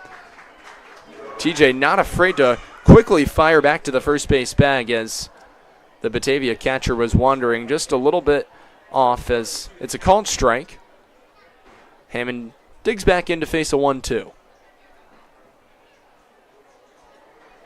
Birch comes set, right side of the rubber, out of the stretch position. Snap, fire back to first to check on Romich, who slides back in safely ahead of the tag.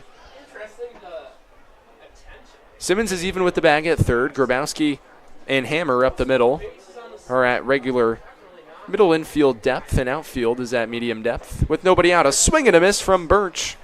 You saw that beautiful breaking ball executed to retire Castro in the third. He does it here with Hammond in the fourth. That's 2 strikeouts across an inning and a third of work for Larson as he gets the center fielder on the breaking ball. And now Caleb Walker steps to the dish with 1 out. Batavia still ahead by 4 here in the home half of the fourth.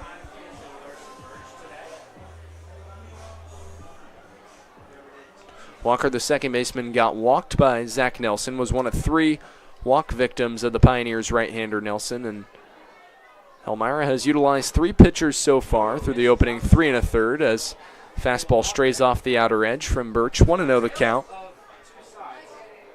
It'll be Walker and then back to the top of the batting order for Batavia. Birch fires, ground ball foul, first base side out of play.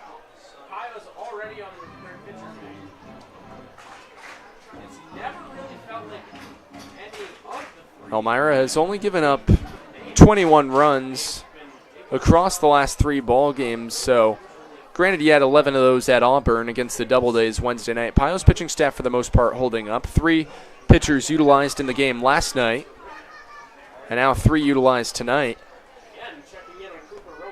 Game in which the Pios had tied at 3 at the bottom of the fourth last night, but Geneva's relief, pieced together by both Michael Sardu and Anthony Barton, unbelievably fantastic as the Red Wings salvaged their first victory of the season on the road at Dunfield. Geneva 4-11 on the road, 1-4 at home. 1-1 the count with 1 out. Righty on lefty matchup.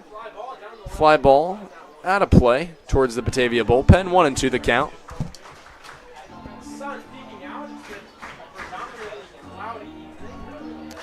Walker takes a moment to collect himself. He'll still step back in as Muckdog bullpen starts to lightly get loose.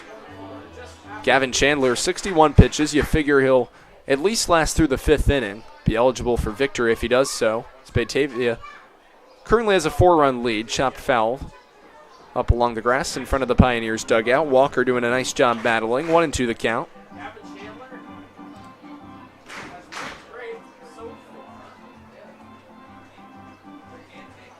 Walker, we mentioned, his .300 batting average, a .410 on-base percentage, .770 OPS on the season. It'll be a 1-2 with 1 out. Birch fires fastball high and away. 2-2 to Walker.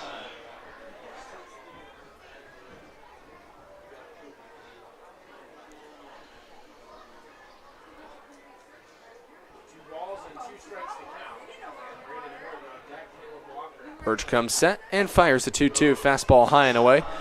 3 balls and 2 strikes the count since Birch entered the ball game. 1 walk and 2 strikeouts across an inning plus. As he'll look to retire Walker here, we'll look to see if he options with the backdoor breaking ball. As Romich takes off, fastball off the end of the bat. Grabowski's going to catch it. That's going to be an inning-ending double play. Grabowski will lightly toss back to Hicken. The play goes 6-3, and that'll get the Pioneers out of the 4th inning.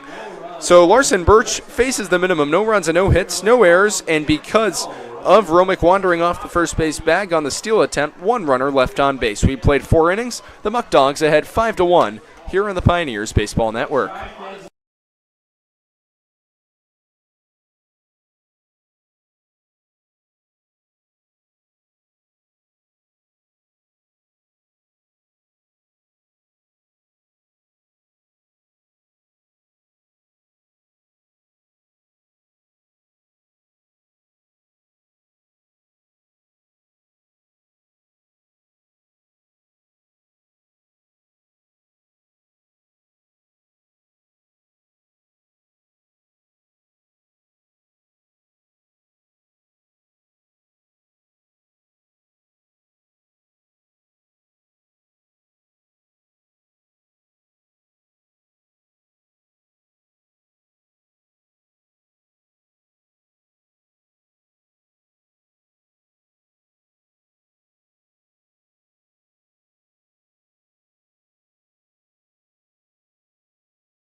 Pioneers would like to thank Finger Lakes Federal Credit Union, FM Howell, Glovehouse, Guthrie, Hesselson's, Hilliard, and Jubilee for their loyal sponsorship in the 2025 season. Muckdogs lead 5-1 as we enter the top of the fifth. Gavin Chandler taking the mound. He's been brilliant so far for the Muckdogs. He'll deal to Brooks Hicken. Pioneers first baseman takes a fastball at the knees for a called strike. Well spotted over the outside corner. Chandler not afraid to go to the outside edge. He's been living there all day. His bread and butter as he's been peppering it with fastballs and breaking balls. An elite arsenal executed by the Batavia Southpaw throughout the course of 4 innings plus as he misses high with a fastball here. And the 1-1 just off the outside corner. Brooks patiently takes 2-1. Hickens had some plate appearances where he's been really competitive as well. Hasn't found it just yet with the batting average, a 167 average across 8 games. But Brooks has certainly been no stranger to making some solid contact. Of his 4 hits, 1 an extra base hit as he tips this into the glove of the catcher Romick. 2 balls and 2 strikes with nobody out. Pioneers scored their lone run in the top of the first inning, ironically enough. One of the 2 innings in which they did not register a hit. As the breaking ball cut on and missed from Hicken for strike 3.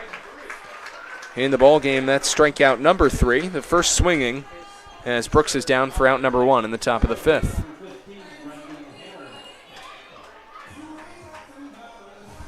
So here comes Brendan Hammer, who lined out to the shortstop Castrotero, his first trip to the plate in the top of the 2nd.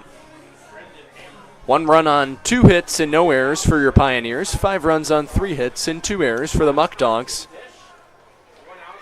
Elmira in danger of losing ball game number 4 in a row and moving to 3-5 on the road. Elmira got to 11-5 after a 7-2 week last week, which included 4 consecutive victories at Dunfield.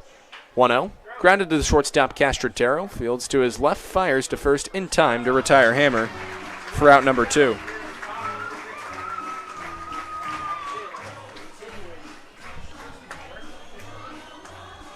So here comes Liam O'Neill, who struck out looking, one of 3 strikeout victims in the ball game, against Gavin Chandler, who seems to be heading through 5 innings of masterful baseball, which would make him in line for victory as he kicks and deals to the righty O'Neill. Fastball misses high and away. Want to know the count?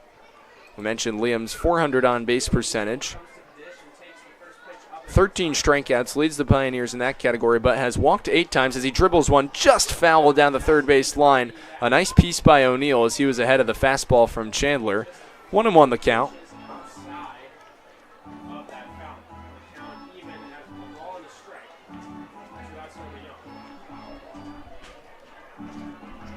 After O'Neill, it would be Fatovich, and then back to the top of the batting order for the Pios. So Arson Birch just has to keep doing his thing in relief. He's gone 2 innings so far. As this one rolled on the ground, it'll just stay in play at first, and making the play is Espinal in time to end the top of the 5th.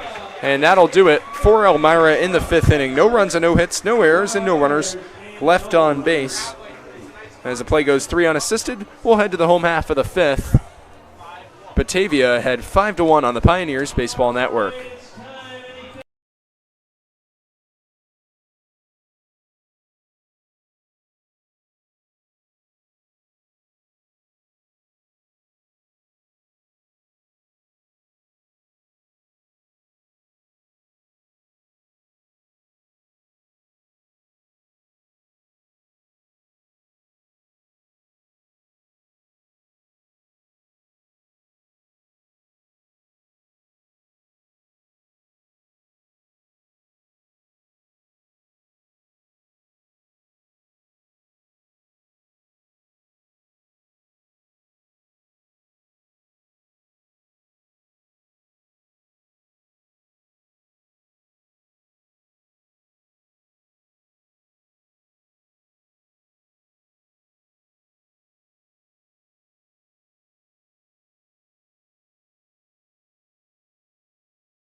Leading off, bottom of the fifth for Batavia is right fielder number 10. Pioneers would like to thank Ward Manufacturing, Wegmans, Weiss Markets, Well Now Urgent Care, Wilburado, and Woodbrook Assisted Living for their loyal sponsorship throughout the course of the 2025 season.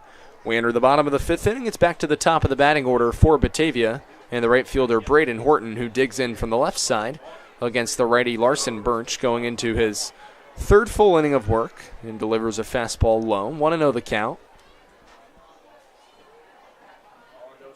Batavia ahead by 4, leading the hit category by only 1, as Birch's next offering is hit to the third base side foul. 1-1 the count.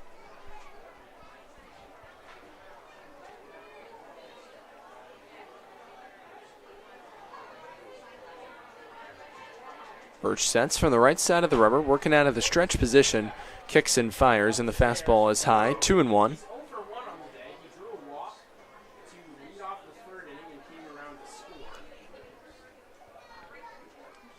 Starting to come on this overcast Saturday. 2-1 with nobody out. Hit on the ground to first. Hicken, a backhanded stab, but it's foul, so a moot point. 2 balls and 2 strikes. This is the week of the year with Centralis Health is the official healthcare provider for your Elmira Pioneers. Next time you need medical attention, make sure you visit Centralis for all your medical needs throughout the southern tier and central New York. 2 balls and 2 strikes the count. With nobody out, bottom of the fifth inning. Muckdogs lead 5-1 here in the fifth matchup of the season. Check that. Fourth matchup of the season between both squads. 2-2 with nobody out. Breaking ball misses inside. It'll be a 3-2 count with no one out. Horton digs back in. He's reached base once in the ball game. A walk in the bottom of the third. Came around to score. And as Birch comes set, deep breath, right side of the rubber, fires, and the fastball misses high and away. That's ball 4. A leadoff walk in the fifth for Horton.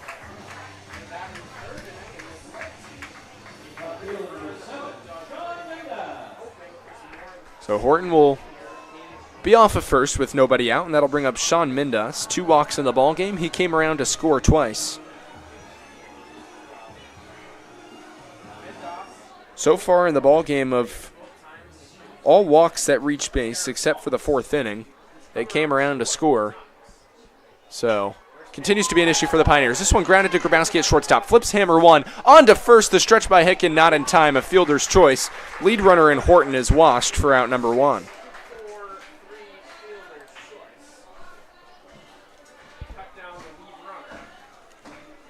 So the play goes 6-4. Grabowski a nice range to his forehand side. An underhanded flip to Brendan Hammer at second. And that'll bring up the lefty hitting Jackson Inman with 1 out. Inman got plunked by Michael Geisler in the bottom of the first. Came around to score. And an RBI double in the third. Righty on lefty matchup against Birch. Small lead for Mindas off of first with 1 out. Birch kicks and fires, and the fastball high and away, 1-0.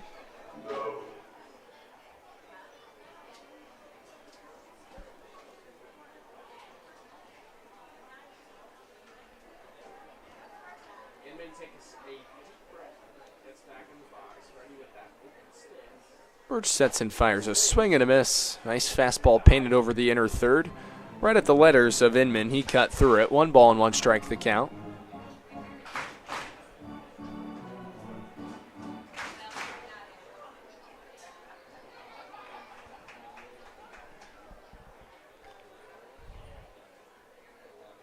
Birch sets and delivers a 1-1.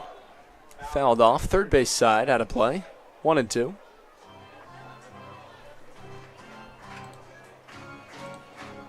So for Zach Nelson, who came in relief, sandwiched between Michael Geisler and Larson Birch. Nelson entering the ballgame with a 17.5 ERA, 1-1 across 4 outings. Right now would be in line for the loss. He gave up the most runs and the least amount of innings pitched, tied with Michael Geisler. Geisler go in the first inning. Nelson go in the second. Birch taking over since. He's gone 2 1/3. No earned run baseball for Larson Birch in that time frame. He's issued 2 walks and a strikeout, rather 2 strikeouts, one of Castrotero, one of Tyler Hammond. As James Bolton awaits on deck, 2-2 with 1 out, righty on lefty matchup. Small lead for Mindus off of first, and the fastball strays high and away. It's a full count with 1 out. On the third baseman, looming on deck is James Bolton.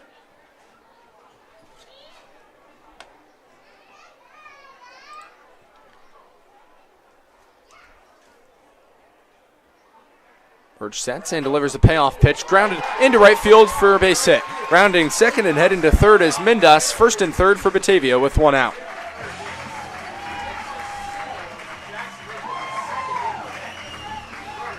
So the 4th hit of the ball game has the Muckdogs set up on the corners. They lead 5-1 with 1 out, bottom of the 5th. And here's James Bolton, who had an RBI single in the bottom of the 3rd, one in which knocked Zach Nelson out of the ball game. Pioneers would like to thank Southern Tier Custom Fabricators, Swan Morse Insurance, Texas Roadhouse, Tom South Corning, the United States Army, Vasco Brands, and Visions Federal Credit Union for sponsoring Pioneers Baseball. Ready and ready matchup with 1 out. Kicking and firing is Birch to Bolton, and the fastball strays high and in. 1-0 the count. Mindus leads off a third. Inman with an RBI single into right leads off a first.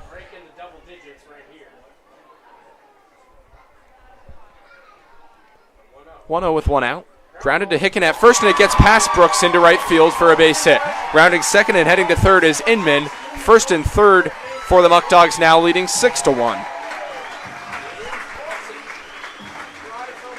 Mindus crosses the plate. Inman up to third. Bolton, his second consecutive bat with an RBI single. 2 hits and 2 runs in the inning. It's now 6-1 Batavia. Still only with 1 out. Larson Birch and the Pioneers trying to stop the bleeding.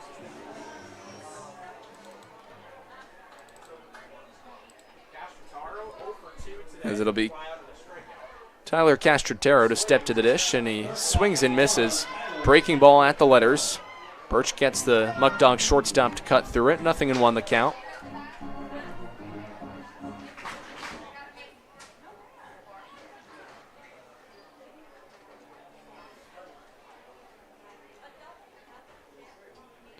Birch fires the 0-1. Fastball kicks away from the catcher, Grimesti, and advancing up to second base in the process is Bolton, so likely going down as a pass ball on Grimesti. 2 in scoring position now. Inman off a third, Bolton off a second. 2 runs and 2 hits home in the inning against Larson Birch, so 2 earned runs for Birch in the ball game, 3 earned runs, or rather 1 earned run for Larson Birch. But likely could be 2 here. 1 run on 2 hits, shall I say. And a 1-1 count with 1 out. Pioneers will bring the infield in. Next offering, a fastball called strike at the knees of Castrotero. 0-2 the count. Batavia shortstop Castrotero steps out of the box. The freshman who just completed his first year at Hofstra University out of Mayapack, New York. Was ranked as one of the top shortstops by Prep Baseball Report New York in his time at Mayapack High School. 1-2 the count, ready and ready matchup. Birch kicks and fires high and in tight to Castrotero. 2-2 the count.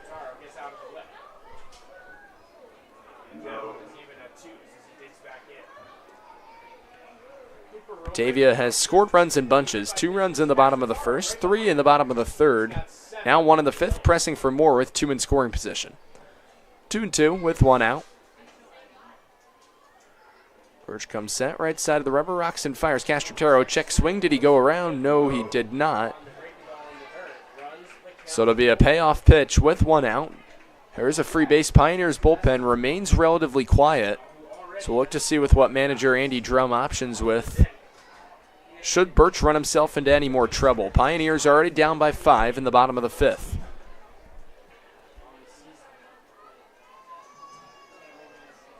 Birch sets and delivers. Fastball low for ball 4. So the bases are loaded for Batavia with 1 out. And here comes Justin Espinal, one of the most productive hitters for Batavia in the lineup in the ball game.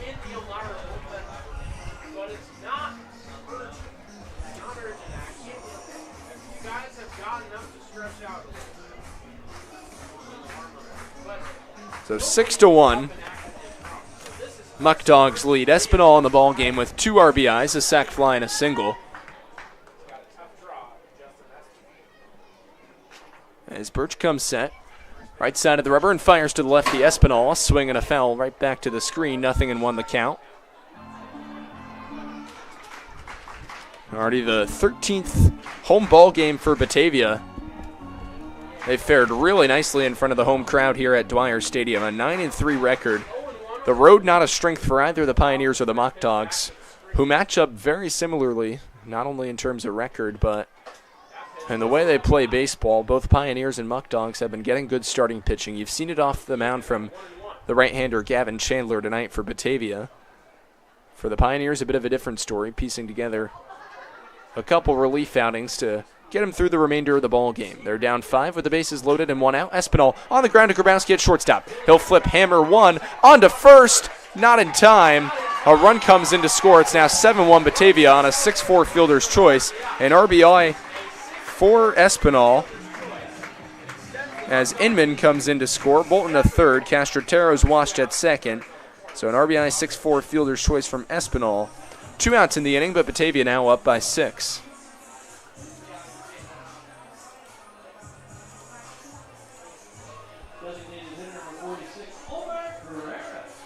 So here comes Omar Carreras, 0 for 2 in the ball game. Batavia designated hitter. Still searching for his first hit in a Muckdog uniform. 8 plate appearances, 6 at-bats. As he takes the breaking ball over the outer third, letter high for a called strike. So now 2 runs on 2 hits in 2/3 of an inning, being the bottom of the 5th against Larson Birch. Overall, through 2 2/3 innings of work for Birch. 2 runs on 2 hits in the inning for Larson. Rather, 2 2/3 of innings of work for Birch. 2 walks and 2 strikeouts as he misses outside with a breaking ball. 1-1 the count. It's Bolton off of third, Espinal off of first. Righty on righty matchup. Birch trying to get the Pios out of the inning. Fastball fouled off, out of play. Over the inside corner, Carreras got jammed inside from Birch.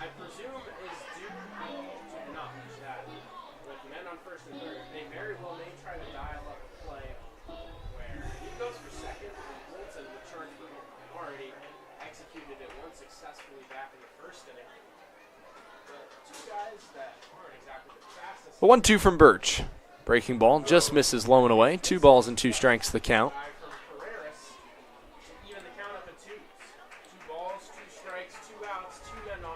Gavin Chandler threw 5 innings of work for Batavia. A run on 2 hits, no earned, with 1 walk and 3 strikeouts. Birch sets and fires a 2-2. Breaking ball misses off the plate. It's a full count with 2 outs. Runners on the corners. Batavia 2 more runs in the inning to lead by 6.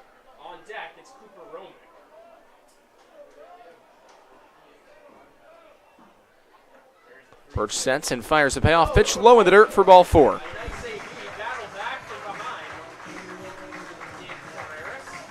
So in the inning, that's walk number 3 for Larson Birch. Now a little bit of action begins to stir in the Pioneers bullpen. Remember, Elmira's got to save up a bit of that bullpen. They have 14 innings of baseball in just about 18 hours from now in Niagara Falls. So Cooper Romick comes to the plate. He's reached base twice. Once in the uncomfortable way, a hit batsman in the bottom of the second. Got caught attempting to steal second by TJ Germesti, one catcher to another. Then walked in the bottom of the 4th and was wiped out on a fielder's choice. So the bases are loaded for Batavia with 2 outs. Birch kicks and fires, and a high pop-up behind the plate. Germesti gives it a look, goes out of play. It's Bolton off of third, Espinal off of second, Carreras off of first. 2 runs home in the inning on 2 hits, and a chance to break it open here. A base hit to the outfield scores 2. You don't want to say it too early, but the Pioneers could be getting in mercy rule danger if the lead gets any more here for Batavia. 10-run rule comes into effect after 7 innings. Pioneers are going to hope they can avoid that. Breaking ball, outside corner for a called strike 2. Birch nicely firing. Good spot from Germesti. 0-2 the count to the right-handed hitting catcher, Cooper Romick.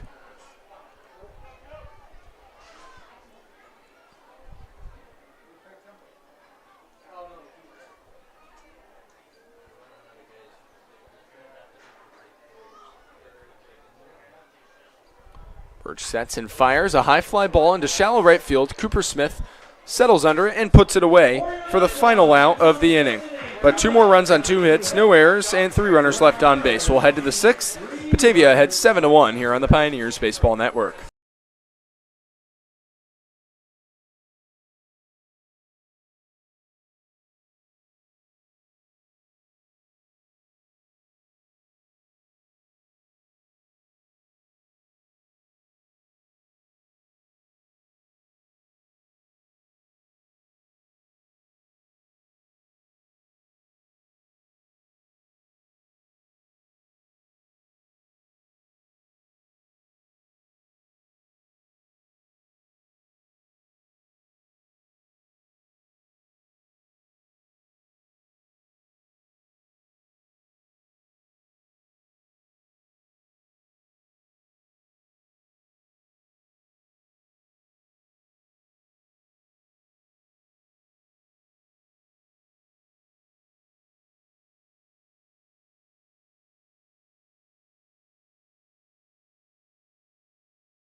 Hey, Pios fans, are you hungry and looking for an amazing place to eat? Well, get great drinks and incredible service as well. Be sure to then come to Texas Roadhouse on County Route 64 in Horseheads. Once again, that's Texas Roadhouse on County Road 64 in Horseheads. Dylan Fatovich to lead off the top of the 6th inning. Takes a changeup inside. 1-0 the count from Gavin Chandler, who... Yeah, it seems as if a little bit of an interesting conversation. Coming out to the mound is Coach Martinez for the Muckdogs. Not entirely sure. Are they taking him out of the game? First pitch into the 6th inning? That's interesting. Never seen that before. So unless it's potentially an injury, not entirely sure. Don't want to speculate.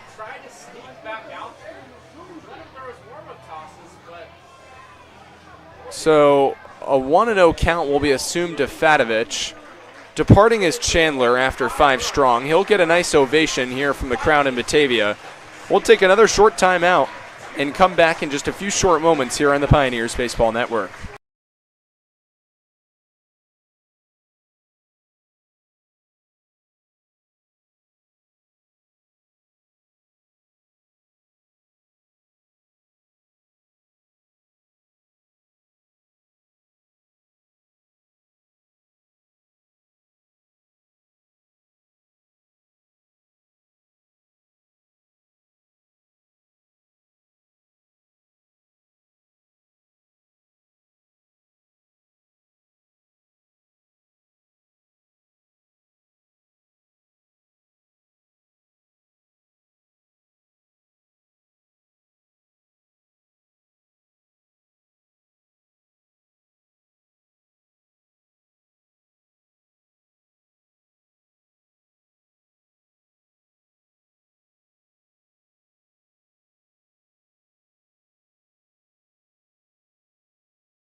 Welcome back to Batavia. New pitcher in the ball game for the Muckdogs. It's going to be Luke Rising, the right-hander out of the Rochester Institute of Technology. Rising appeared in 9 ball games on the season for RIT, finished with a 4-1 record and a 3.28 ERA, has taken his talents over to Batavia, a 2 ERA, 1-1, win-loss record, crossed 7 appearances, 18 innings of work, 12 hits, 4 runs, 4 earned, 14 strikeouts, pitching to an opposing batting average of 179. A 1-0 count assumed to Dylan Fatovich as Gavin Chandler got pulled. 5 innings of work for Chandler. 2 hits, 1 run, no earned. 1 walk and 3 strikeouts as a fastball just misses at the knees. 2-0 the count to Dylan Fatovich. Dylan in the ballgame, 1 for 1. He singled to lead off the top of the third, but got picked off to end the third as well. 2-0. Fastball just off the outside corner, 3-0.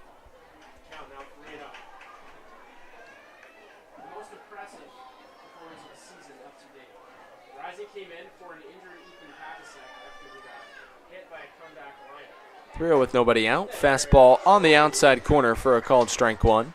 He came in unexpected in the first inning against, at the time, It'll be Fatovich followed by Grabowski and Gramesti here in the top of the 6th for the Pioneers. 3-1 with nobody out. Fatovich takes a called strike 2. Belt high on the inside corner. Dylan was stepping towards first. Thought it might have been just a bit inside. So it'll be a payoff pitch from the righty Rising to the lefty Fatovich with nobody out. As Rising comes set right side of the rubber, rocks and fires. Fastball outside corner. Swing and a miss from Fatovich. He's down for out number 1.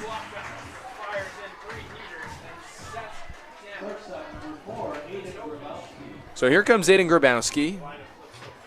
In the ball game, Aiden is 0 for 2, a fly ball to center in the first, a fly ball to left in the third. Ready and ready matchup with the bases empty and 1 out. Pioneers trail by 6 here in the top of the 6th.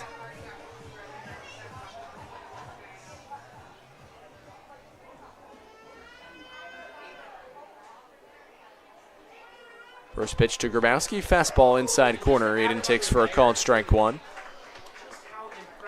Rising an incredibly lengthy resume. Went to Downingtown East High School in Pennsylvania, an all-Chesmont second league team. Scored also 30 career goals playing varsity soccer. In the 2024 season, what accolades he achieved not only for RIT but in the entire Liberty League. Appeared in 14 games for the Tigers, leading both RIT and the Liberty League in ERA. Opponent batting average, hits allowed, runs allowed. Tied for 3rd in the league with 3 saves. Liberty League all-first conference team in Rising as Grabowski fouls off the 0-2 offering.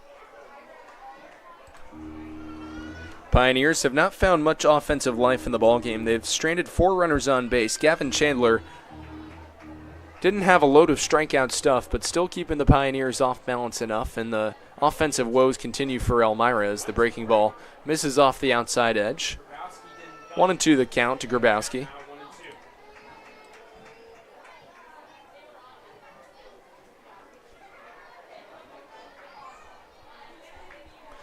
Rising. Comes set right side of the rubber. Rocks and delivers. Fastball outside corner. Aiden takes for a called strike 3. So 2 strikeouts to begin the top of the 6th in the outing for Rising. Gets a strikeout swinging of Fatovich. A caught looking for Grabowski, and 2 outs for TJ Gramesti.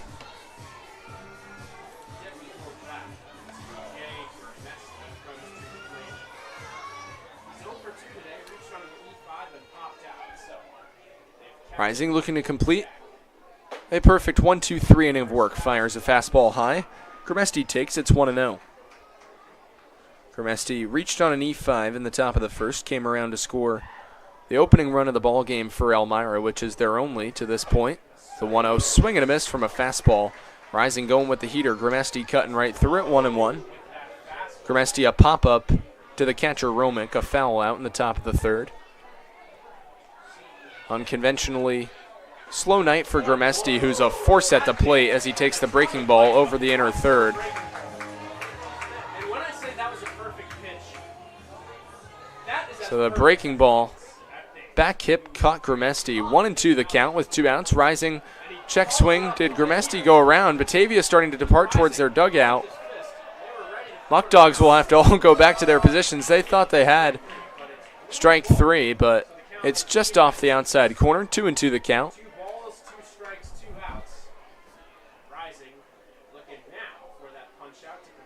Rising sets and delivers. Fastball outside corner. This time it catches Grimesti. He strikes out the side in order as Grimesti not thrilled with that call, as that'll do it for the top of the 6th inning. Pioneers, no runs and no hits, no errors, and no runners left on base. 5.5 through. Batavia ahead 7-1 on the Pioneers Baseball Network.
The Elmira Pioneers would like to extend a special thank you to Duncan, as they have teamed up with the Food Bank of the Southern Tier program. For each run your Pios score this season, Duncan will donate 1 pound of coffee to the Food Bank of the Southern Tier. Thank you, Duncan. 7-1 Batavia leads as we enter the bottom of the 6th inning. A pinch hitter in place for Travis Hammond, the center fielder. It's Luke Dodonna. 9-10-1 in the Batavia order, due up against Jackson Grant. 4th pitcher for the Pioneers, 3rd reliever. The submarine lefty out of Erskine College in Bruford, Georgia. Working from the left side of the rubber, out of the stretch position, rocks and fires the 1-0. Inside, 2 balls and no strikes the count to Dodonna with nobody out. Batavia scoring 2 runs in the bottom of the 5th. They had 3 in the bottom of the 3rd, 2 in the bottom of the 1st. For Dodonna, he takes a fastball inside, 3-0 the count. Out of Holy Cross High School in Waterbury, Connecticut.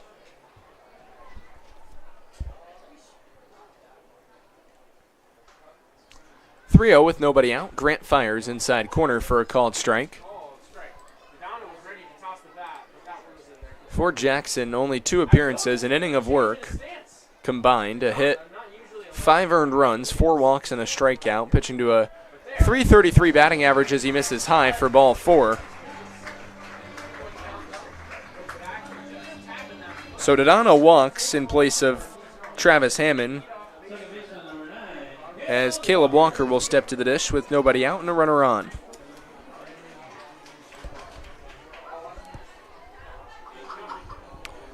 A nice night. Day turned into evening. The weather's cooled off notably, and a great night for baseball, a great crowd on hand here in Batavia, but the Pioneers nonetheless in danger of dropping their 4th consecutive ball game as Grant winds and fires back to first base. Jackson Grant, a true submariner, even his throws down to first base. Stay in that army. Grant sets and fires, first offering high and away, 1-0 the count to Caleb Walker. Muckdogs second baseman 0 for 1 in the ball game. A grounder to the shortstop Grabowski to conclude the bottom of the 3rd. Reach base once via a walk in the bottom of the 2nd as he takes outside from Grant. 2-0 the count with nobody out.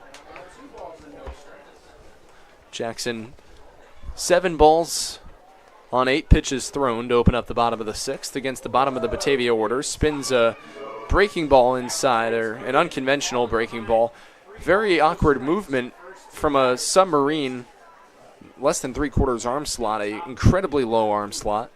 As he gets set to deliver a 3-0 to Walker with nobody out, Jackson sets and fires inside for ball 4.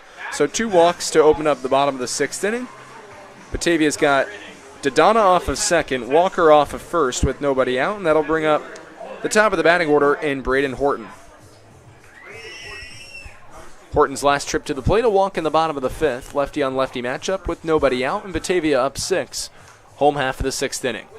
Grant comes set left side of the rubber, out of the stretch position. Dodonna leads off of 2nd, Walker off of 1st, and the fastball inside from Grant, 1-0 the count.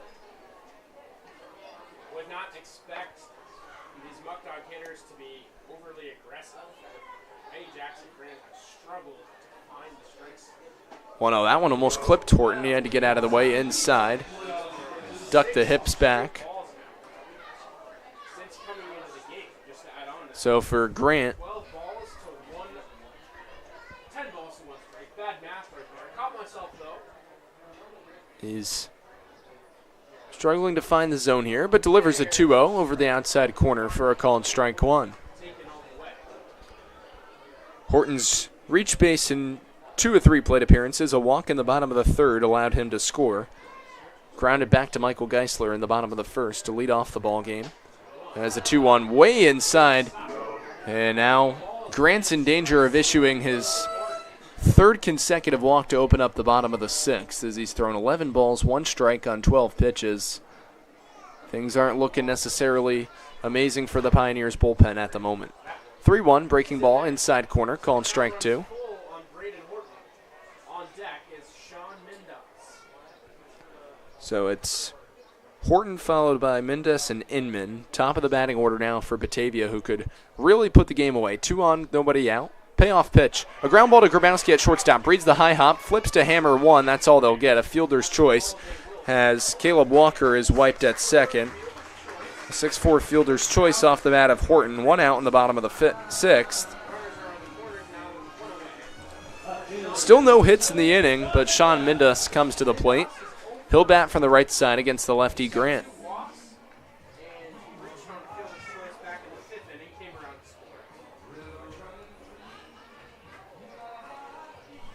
Wide lead off of first base. As the throw back to first. Now skirts away from Hicken. So an E3 is going to allow Dodonna to come in to score.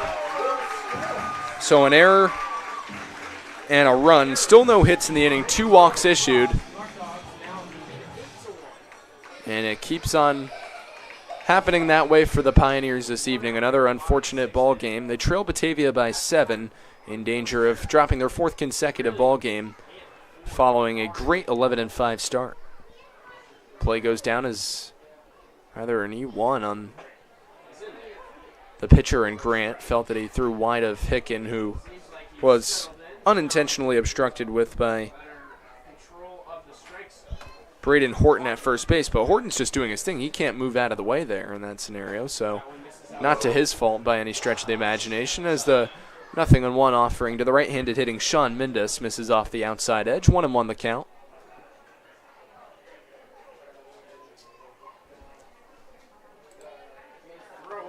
Snap back to first base from Grant.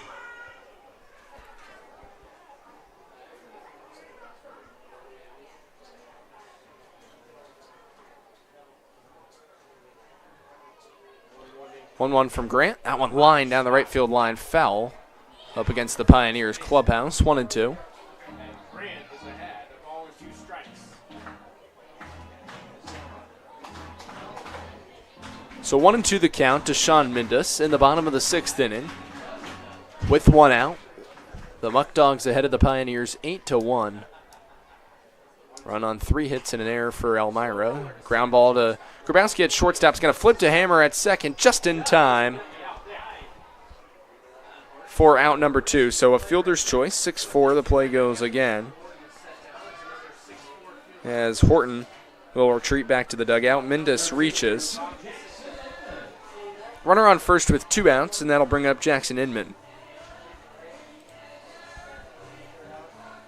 So for the most part, Jackson Grant doing a nice job of mitigating this potent Batavia offense, especially after they had bases loaded with nobody out. Only a run is coming to score now with 2 outs in the inning, 2 consecutive fielders' choices on grounders to the shortstop Grabowski. 1-0, as missing outside with a fastball to the lefty hitting Jackson Inman is Grant.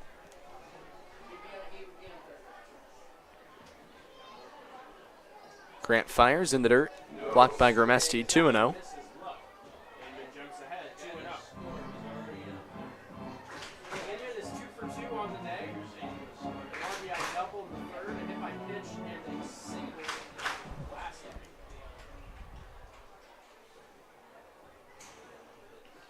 With 2 out. Fastball misses high.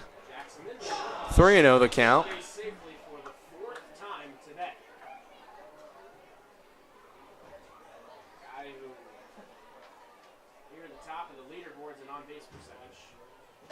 Fastball inside corner, taken for a called strike from Inman, who's reached base in all 3 plate appearances in the ball game. An RBI single came around to score in the bottom of the 5th. An RBI double came around to score in the bottom of the 3rd, and hit batsman came around to score in the bottom of the 1st. Arguably the most productive offensive player in Batavia's lineup tonight takes a fastball high and away. So Inman's aboard with 2 outs. That's the 3rd free pass of the inning given up by Jackson Inman. So the rough going continues for Elmira's pitching staff this evening in a nutshell, as James Bolton will come to the plate with 2 outs. Lefty on righty matchup. Bolton 2 RBI singles in the ball game. Takes fastball hit high over the outer edge for a called strike 1.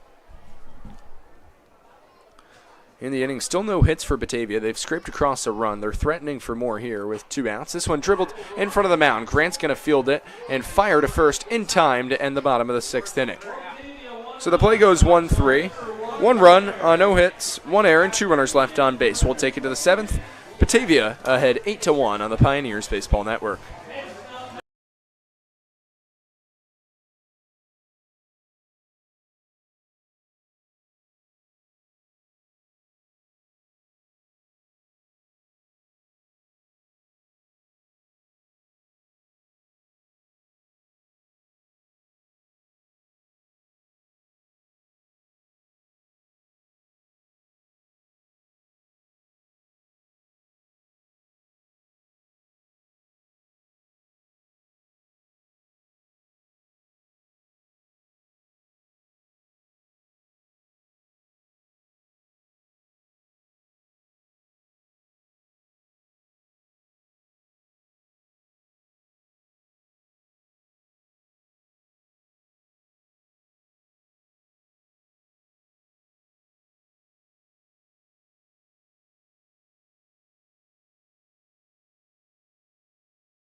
Fans, be sure to tune in right here on the Elmira Pioneers Baseball Network again tomorrow afternoon as your back-to-back West Division champion Elmira Pioneers continue their 4-game, 5-day road trip against the Niagara Falls Americans from Sal Magley Stadium.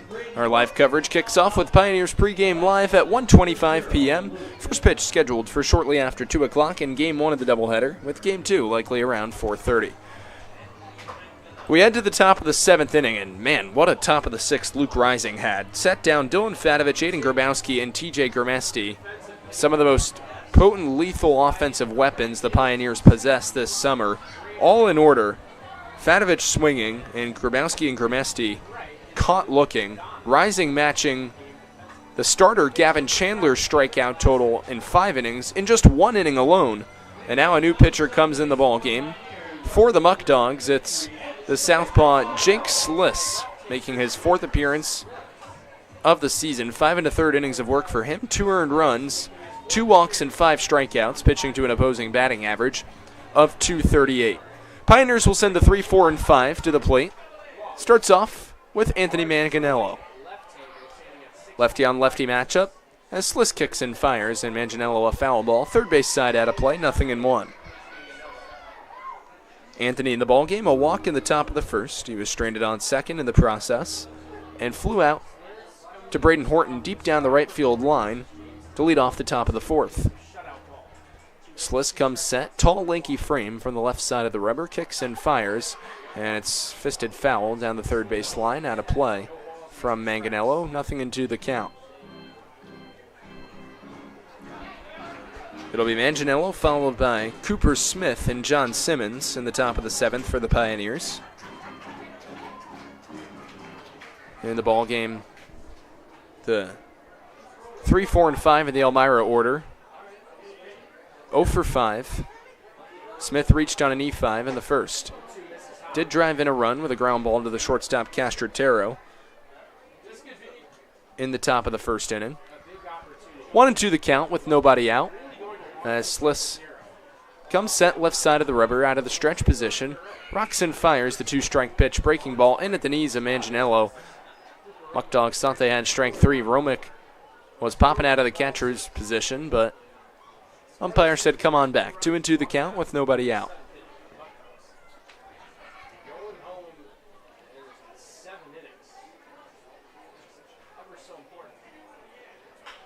Sliss fires a line drive right at the shortstop at Castrotero. A light flutterer off the bat of Manganello. He's retired for out number 1. So with the bases empty, that'll bring up Cooper Smith. Cooper entering tonight's ball game batting .300 on the season. Cooper with 12 hits for the Pioneers. Lefty on righty matchup with Sliss. As the Muckdog southpaw kicks and fires, fastball letter high over the outer third. Cooper cuts through for a called strike 1.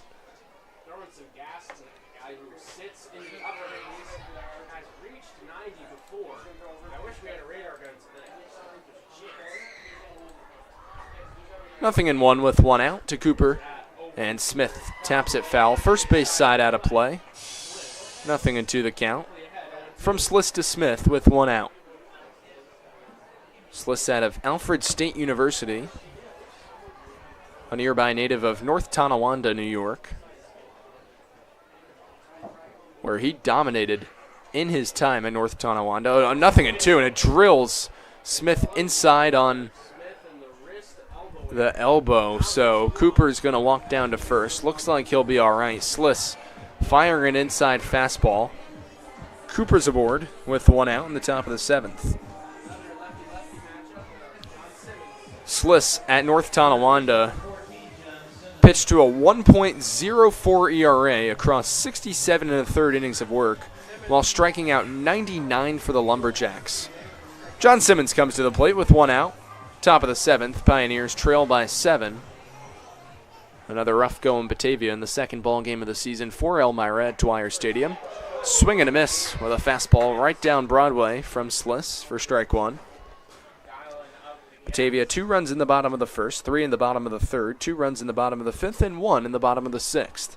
Pioneers in danger of remaining in 4th place. Batavia with a victory would move a game and a half ahead of Elmira for third place in the PGCBL Western Division.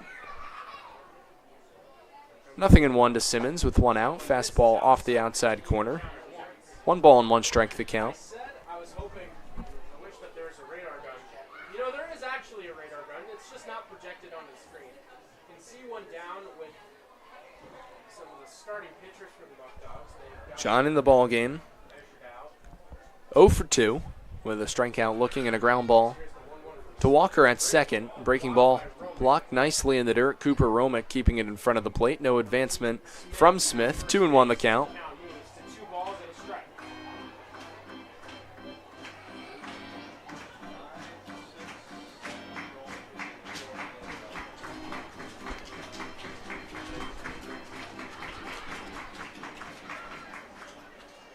So it'll be a 2-1 in this lefty-on-lefty matchup. 1 on with 1 out. Smith a medium-sized lead, and Simmons a high pop wide of third base. Inman gives it a look in foul territory, just goes out of play. 2-2 the count. Count even at 2-2. 2 balls and 2 strikes with 1 out. Top of the 7th inning. Pioneers down by 7. Glad you're spending part of your Saturday night with us here on the Elmira Pioneers Baseball Network. So the Pios have some heavy work to do if they want to mount a comeback in this ball game. A swing and a miss from Simmons. John's down on a letter-high fastball for out number 2.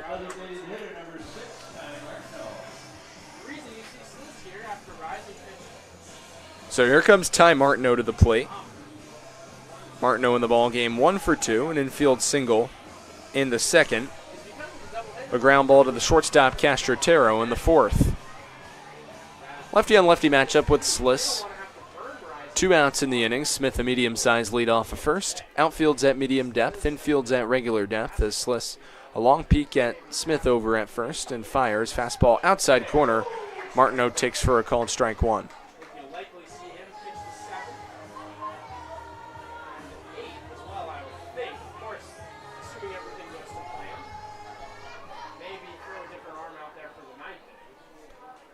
It'll be an 0-1 with 2 outs. Batavia's bullpen remains seemingly quiet. Breaking ball just off the outside corner, missing at the knees to Martineau. 1-1 the count.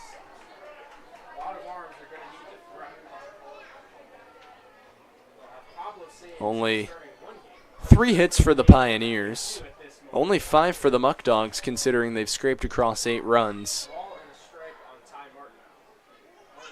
But for Elmira now, that's 6 runs in the last 30 innings, spanning across 4 ball games. Line drive back up the middle into center field for a base hit. Martineau with that smooth, sweet stroke keeps hitting. And 2 on and 2 out. Smith up to second. Martineau off of first. And here comes another Jacksonville, Florida native in Brooks Hicken. Brooks 0 for 2 in the ball game. A fly ball to Hammond in center, and then a strikeout to lead off the top of the 5th against Gavin Chandler. First time seeing Sliss in the ball game. Lefty-on-lefty matchup with 2 outs.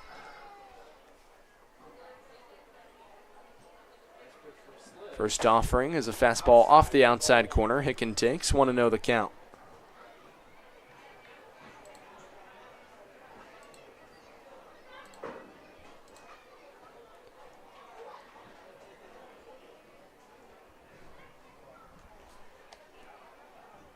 Sliss 1 look at Smith off a second.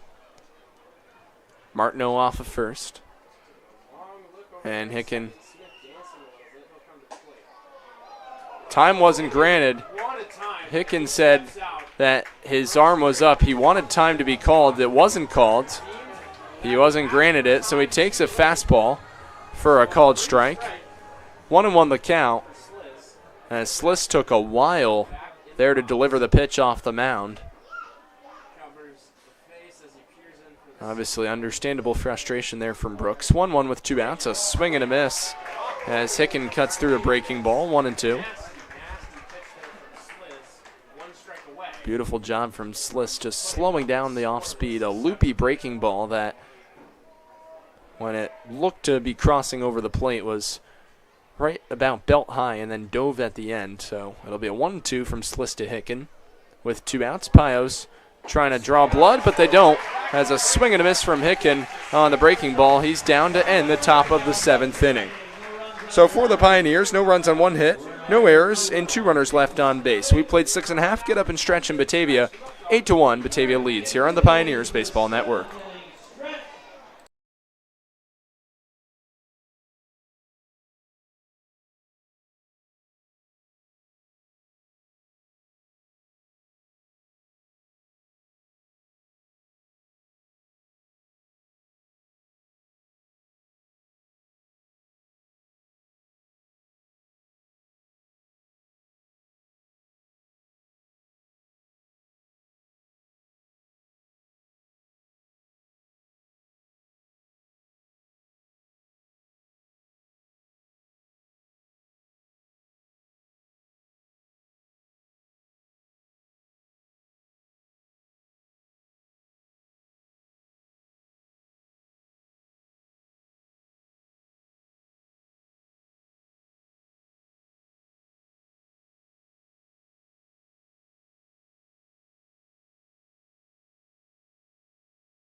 Welcome back to Pioneers Baseball here on the Elmira Pioneers Baseball Network, with Elmira trailing 8-1 as we head to the home half of the 7th. The 5th pitcher in the ballgame for the Pioneers. It's the right-hander Sam Watts out of UMass Dartmouth. For Watts on the season, Sam's pitching to a 9 ERA across 2 relief appearances, 2 innings pitched, giving up 3 hits, 2 earned runs, a walk and a strikeout.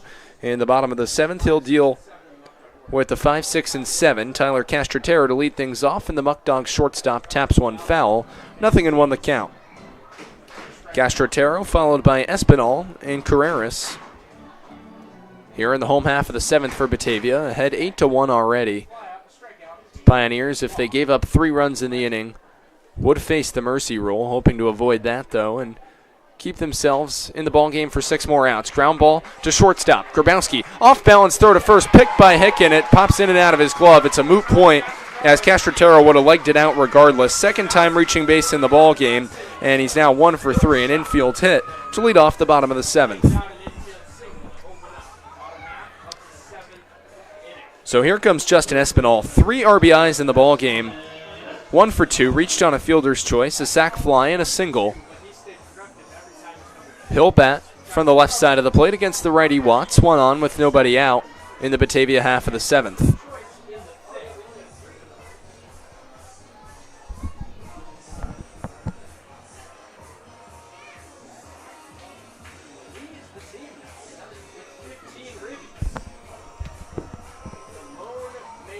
So Espinal entered tonight's ball game with 12 RBIs.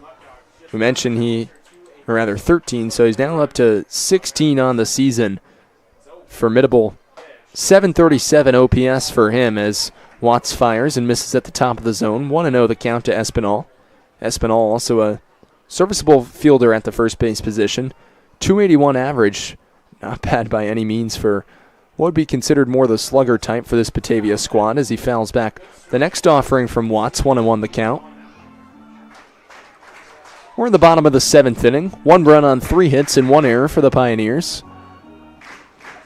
For the Muckdogs, 8 runs on 5 hits and 2 errors. Watts gets his sign, comes set, out of the stretch position from the right side of the rubber. medium-sized lead for Castrotero off of first with one out and a line drive into right field. That's going to sink in front of Smith for a base hit. Rounding second and stopping right there is Castrotero. It's already the second hit of the ball game for Espinal. He's been productive in every single at-bat in the evening. 2 on for the Muckdogs with nobody out. Castrotero off of second, Espinal off of first. And now the figurative game-winning run comes to the plate in Oscar Carreras. Carreras in the ball game did reach once. He's reached in 3 of his opening 9 plate appearances with the Muckdogs. So a perfect .333 on base percentage. Still searching for his first hit in a Batavia uniform. Grounded to Hicken at first in the bottom half of the first. And grounded to Grabowski in the third. Breaking ball outside corner, well spotted from Gramesti, or rather, well spotted from Watts. Nice frame from Gramesti at the knees, called strike 1. 0-1 the count to Carreras from Watts. Righty on righty matchup with 2 on and nobody out. 7-run lead for Batavia, and the breaking ball misses low. 1 ball and a strike the count.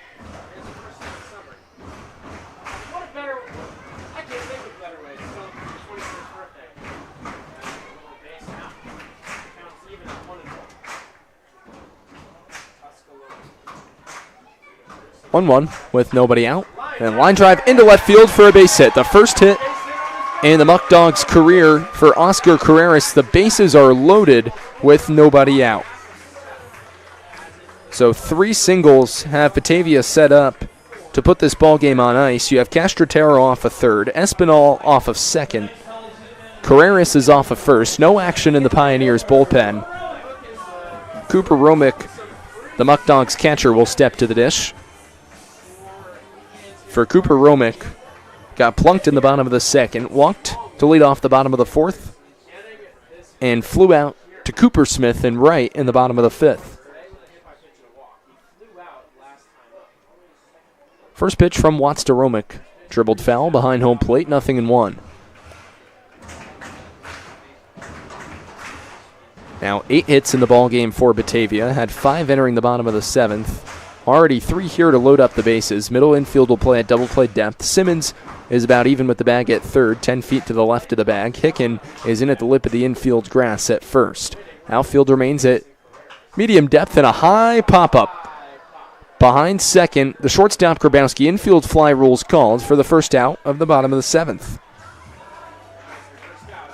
So a P6 from Romick, and that'll bring up Luke Dodonna with 1 out.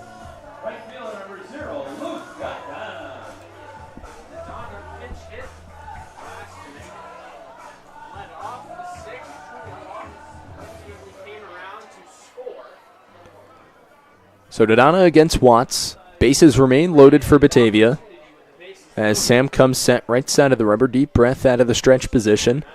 Gets his sign. 1 peek at second. Rocks and fires. The breaking ball popped up behind home plate. Gramesti gives it a look. It goes out. 0-1 the count. For the Pioneers, this would be their 4th loss in a row. 3rd consecutive loss on the road in a row to go to 3-5 away from Dunfield. Pioneers would remain in 4th place, but they'd be then trailing potentially the Newark Pilots by 2 in the loss column.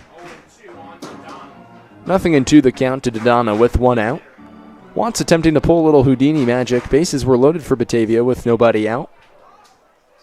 Now bases loaded with 1 out. As getting drilled in the helmet was Dodonna.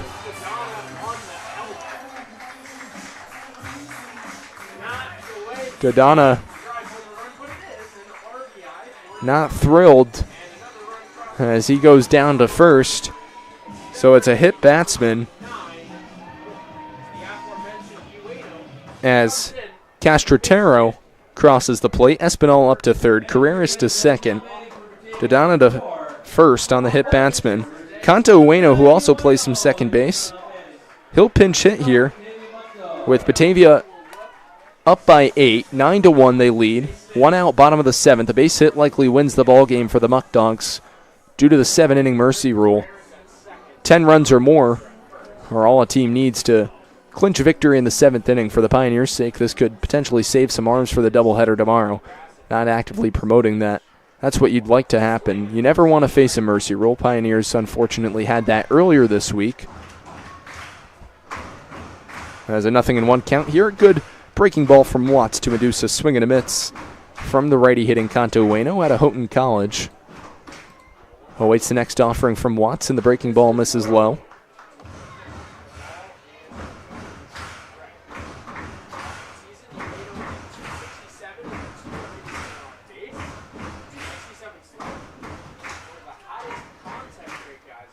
One with one out. Fastball off the outside corner. 2-1.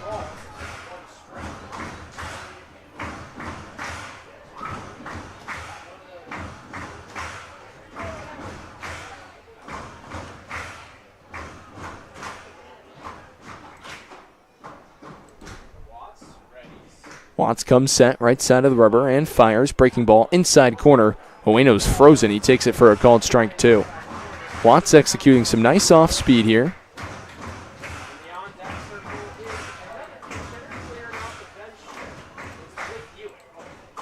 It'll be a 2-2 with one out. Watts to Ueno, and swung on and missed. Ueno retired for out number 2.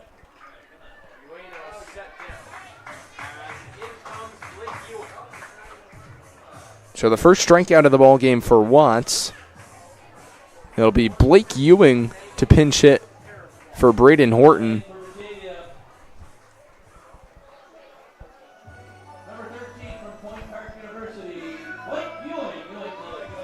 So Ewing with a chance to put the game on ice. 2 outs now in the bottom of the 7th. Elmira trailing by 8.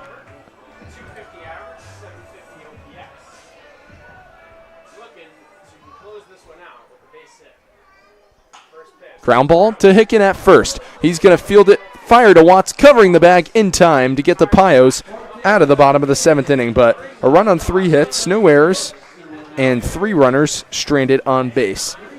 It's a 3-1 putout. We head to the 8th. Batavia up 9-1 here on the Pioneers Baseball Network.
9-1 the Muckdogs lead as we enter the top of the 8th inning. A bunch of defensive replacements for the Muckdogs. Blake Ewing now in left field. Luke Dodonna in center.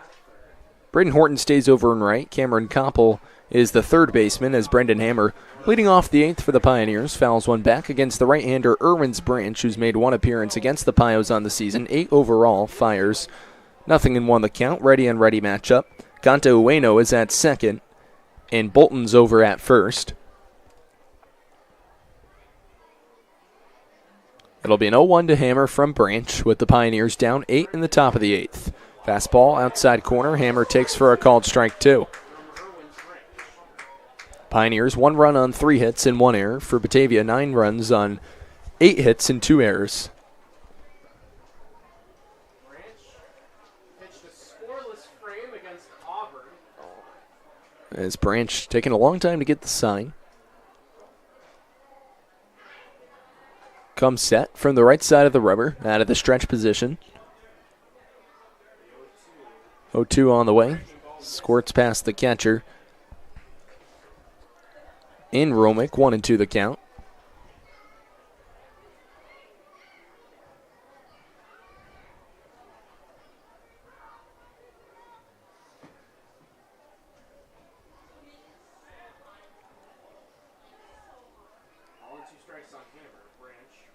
Branch fires and Hammer fouls it off out of play. Hammer is 0 for 2 today with a lineout by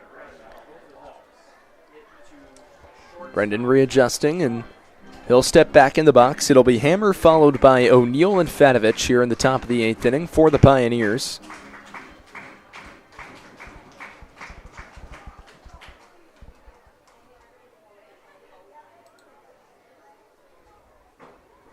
Ball with 2 strikes, Branch readies. 1-2 from Branch with nobody out. Hammer fists it off the end of the bat, right on a loop to the first baseman, Bolton, who makes the play for out number 1 in the inning. So Brendan Hammer now 0 for 3. A line out to the shortstop, ground out to Castratero at short as well. Now a liner to Bolton at first. 1 out and the base is empty in the top of the 8th inning, and here comes Liam O'Neill.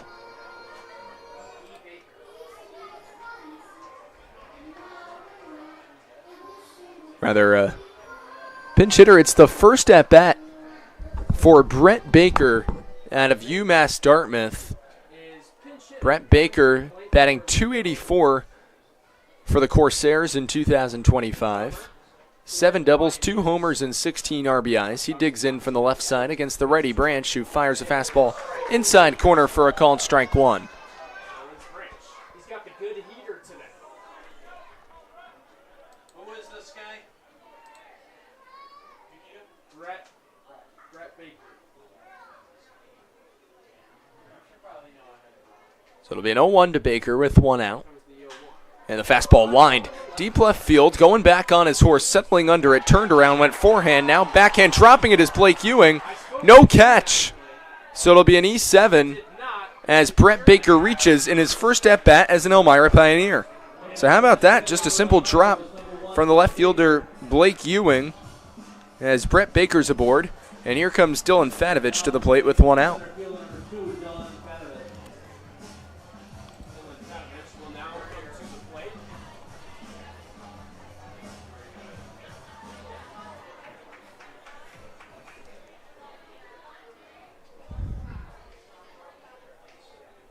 Fatovich in at the left side against the righty Branch. Small lead for Baker off of first, and the first offering Dylan a check swing at a fastball above the letters. Field umpire says Fatovich went around.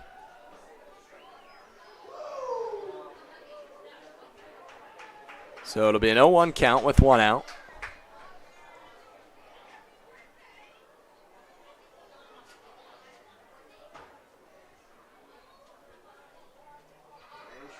As Branch comes set, right side of the rubber, Baker slightly extends his lead off of first. 0-1, swing and a miss. Fatovich, letter high fastball over the outer edge, cuts through it, 0-2. Grabowski at the top of the order awaits on deck. Pios still trail by 8, down to their final 5 outs in the ball game.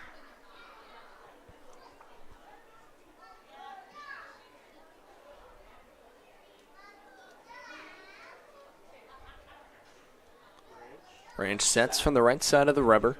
With one out, kicks and delivers. Fastball just misses to Fatovich. 1-2 the count. Count now is a ball and 2 strikes.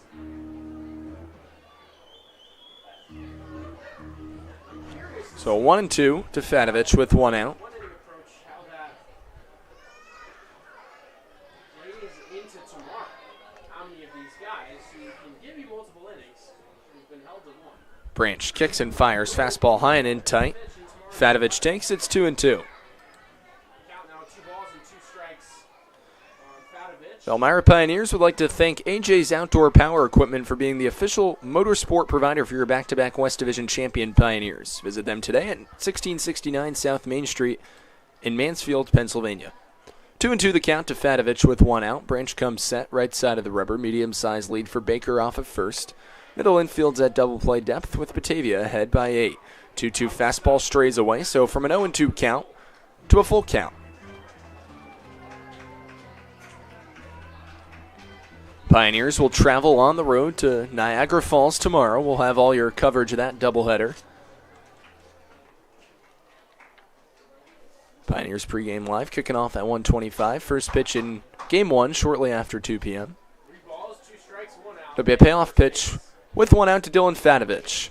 Branch rocks and fires. Fastball low, and Dylan's aboard with one out. 1 out walk.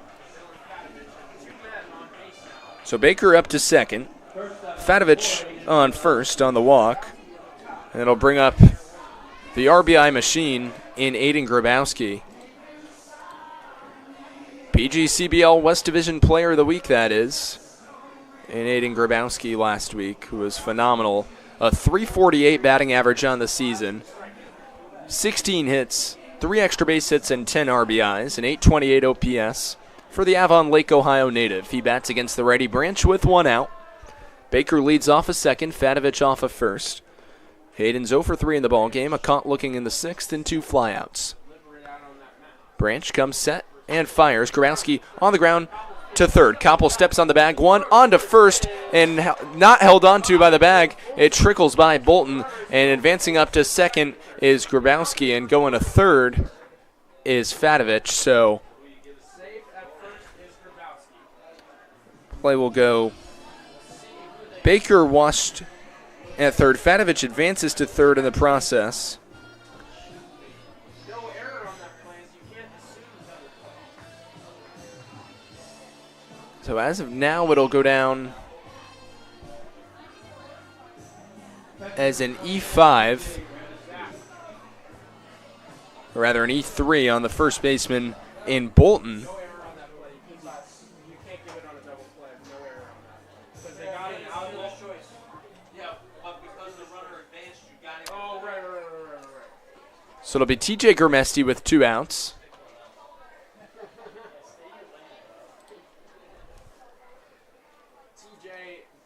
As Branch comes set. Fatovich leads off a third. Grabowski off of second. And Gurmesti takes the fastball high and in tight. Want to know the count. So it's a 5-3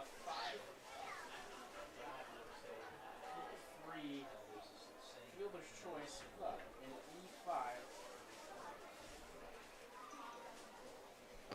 The 1-0 from Branch. Fastball cut on and missed from Gurmesti for strike one. TJ in the ball game has reached on an E5. He came around to score in the first, popped up to the catcher Romick, and struck out looking against Luke Rising in the top of the 6th. So an 0 for 2 night for TJ, as coming out to the mound to have a conversation with his righty reliever Branch is Romick.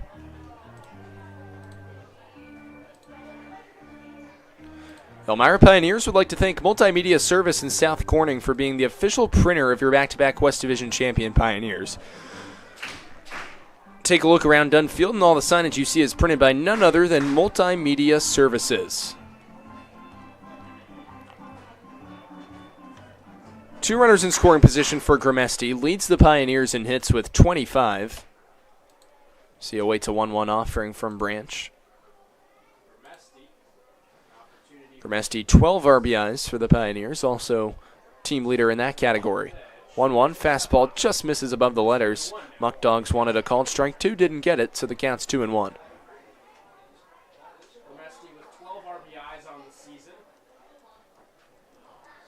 So 2 balls and a strike the count to the righty hitting Grimesti with 2 outs.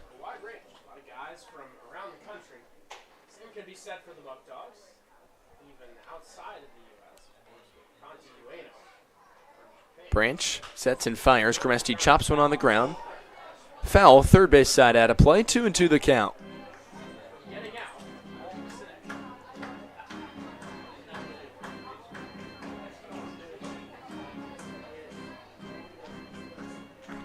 Grimesti digs back in with Manganiello awaiting on deck. Branch looking to get out of the top of the 8th inning unscathed.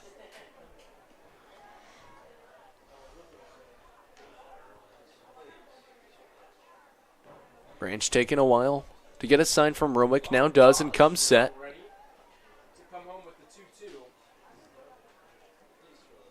The 2-2 on the way from Branch to Grimesti, and it's fouled back by TJ. He stays alive.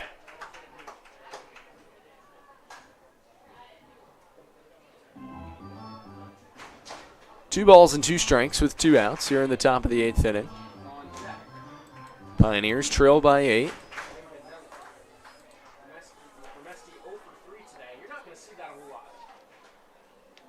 As Branch comes set. Right side of the rubber kicks and fires, and the breaking ball misses away. 3 balls and 2 strikes the count.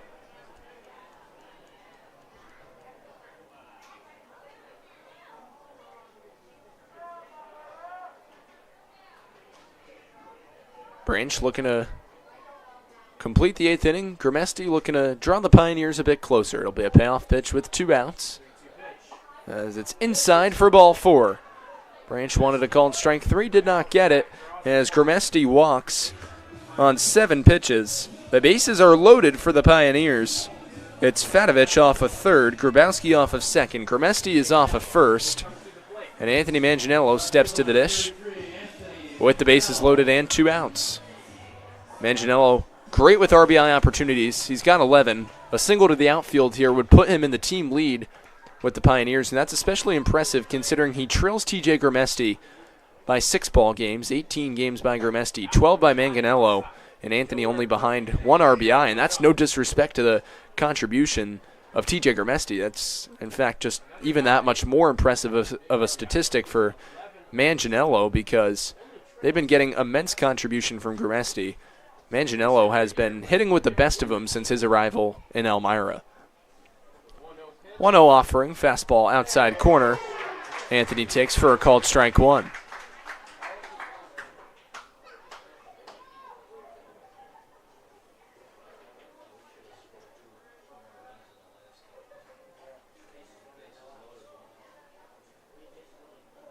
So it'll be a 1-1 from Branch to Manganiello with 2 out. Branch sets and delivers a swing and a miss from Manganiello. Fastball over the inside corner. Anthony cut through it, 1-2.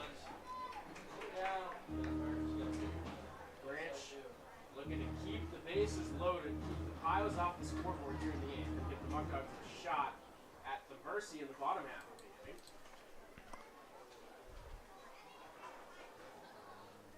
Branch comes set. Manganiello calls time. He'll step back out.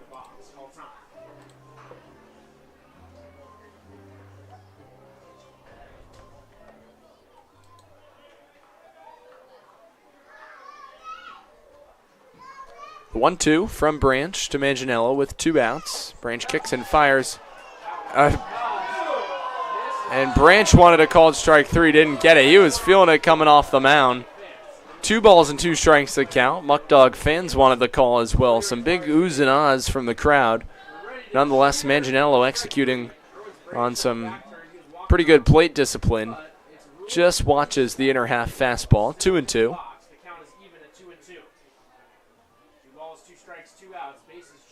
As Branch comes set and delivers high and away with a fastball. There's nowhere to put Manganiello. Fatovich leads off of 3rd. Grabowski, off of 2nd. Grimesti off of 1st. Payoff pitch in store to Manganiello with 2 out. Pios trail 9-1 in the 8th, but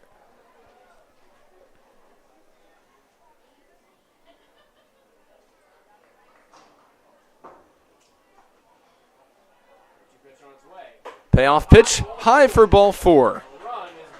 So Manganello comes to the, or rather Fatovich comes to the plate on an RBI base on balls for Anthony Manganello. He's tied for the team lead now in RBIs, and the Pios get a bit closer. It's now 9-2. So here comes Cooper Smith with 2 outs and a brief mound visit in store for the Muckdogs.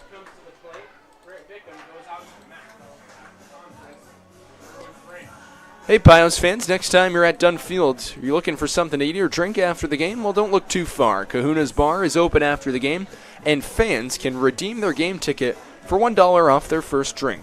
Thank you to Kahuna's, and go Pios. Man, Kahuna's a really good spot. Really good buffalo chicken, egg rolls, taco salad. Would highly recommend for those in the Elmira area. Bases loaded, 2 outs, a run home for Elmira in the inning. For the Pioneers, no hits, no errors, but a run's come in to score. The inning begun with a line out from Brendan Hammer to the first baseman, Bolton. Then Brett Baker, or rather, check that, 1 error in the inning. Meant to say, not 2. Originally we thought it was on a ground ball that Aiden Grabowski hit to third. He reached on a fielder's, or rather, check that. 3rd time's the charm. 2 errors committed in the inning as Branch fires low and away. Cooper Smith takes. That's ball 1. So 2 errors in the inning. A run's come in to score for Elmira. They now trailed by 7. Smith looking to do damage with the bases juiced and 2 outs. He got plunked in the 7th. Branch sets and delivers a 1-0 inside. Cooper takes 2-0.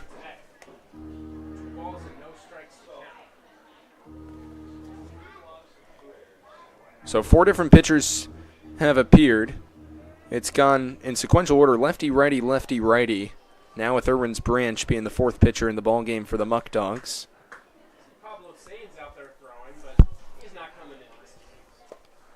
2-0 with 2 out. Fastball misses high and in tight. 3-0 the count to Smith. Smith, 7 RBIs on the season. Potentially in line for his 8th right here, which would bring it to a 6-run ball game. Bases would remain loaded with 2 outs for the power-hitting John Simmons. Pioneers not necessarily out of the woods just yet.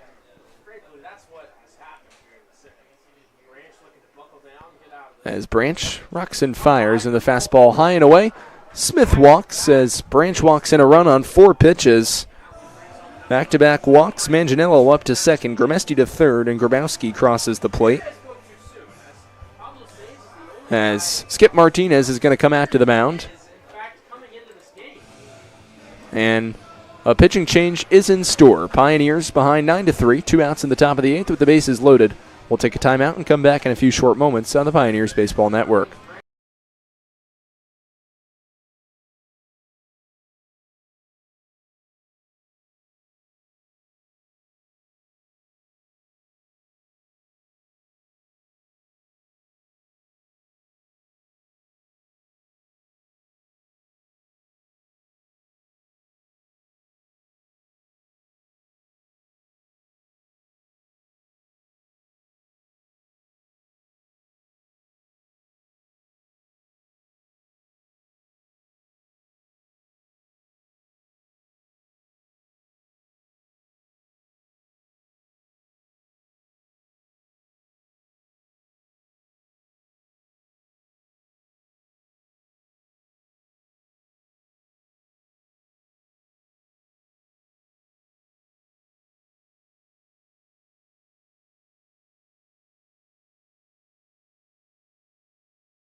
Welcome back to Elmira Pioneers Baseball on the Pioneers Baseball Network. John Simmons steps to the plate against the third right-hander in the ballgame. Fifth pitcher for the Muckdogs, fourth reliever. It's Pablo Sainz working for the left side of the rubber against the lefty John Simmons as Sainz kicks and fires, and the fastball misses inside at the knees of Simmons. 1 ball and no strikes.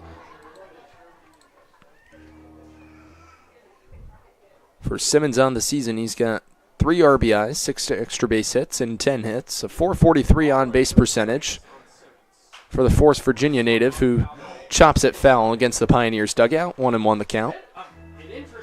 So the final line on Erman's Branch, 2/3 of an inning.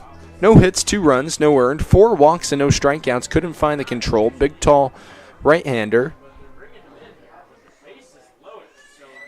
Jake Sliss with a really solid top of the 7th as well. Southpaw for the Muckdogs went an inning of work, 1 hit, no runs, no earned, no walks and 2 strikeouts. A check swing. Simmons got sorted on the inside fastball. John knew it as he shakes his head in agreement. 1 ball and 2 strikes. Pioneers nonetheless piecing together some pretty nice plate discipline in the top of the 8th inning, drawing a bit closer.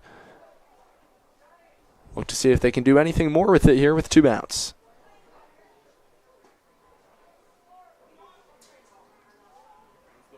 1-2 on the way, and it clips Simmons. John puts the bat down with a bit of authority.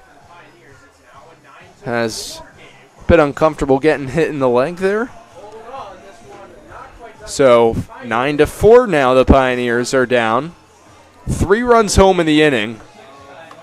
What a insane game it's turned into. You have 2 consecutive walks. Branch is pulled. Sainz comes into the ballgame. A hit batsman for Simmons. John reaches base for the first time in the ballgame. Pios are down by 5. It's Ty Martineau, who's a base hit machine. 2 for 3. If Ty gets a hit here and 2 runs score, the tying run would come to the plate. With 2 outs, Martineau in against the righty Sainz, and Pablo Sainz fires a fastball over the inner third for a called strike 1. Pioneers doing a nice job, though, closing the run differential. Sam Watts looked like he potentially could have given up the 2 runs to make it a mercy rule ball game in the bottom of the 7th. Pioneers got out of it unscathed. Now a line drive to center field. Settling under it is Dodonna, who puts it away for the final out of the inning. For Elmira in the inning, though, 3 runs on no hits, 2 errors, and 3 runners left on base. We'll head to the bottom of the 8th inning with Batavia ahead 9-4 on the Pioneers Baseball Network.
Pioneers trail 9-4 as we enter the bottom of the 8th inning.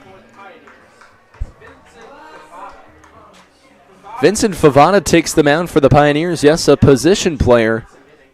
Vince, usually playing left field, also DHing for the Pios. He'll be on the mound here. Righty on righty matchup with nobody out.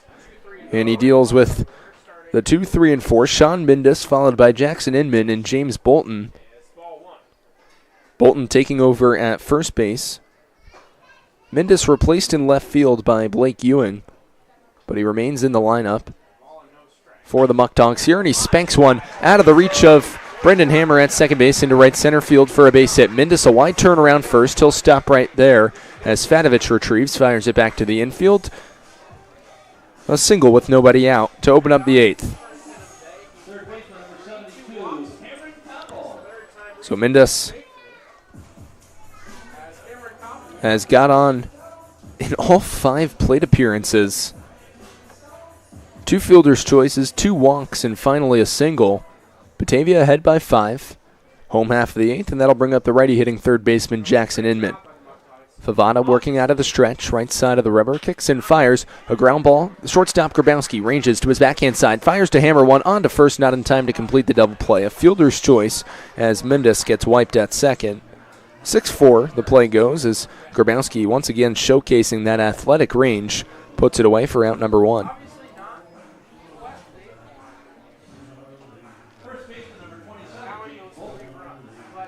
So that'll bring up James Bolton.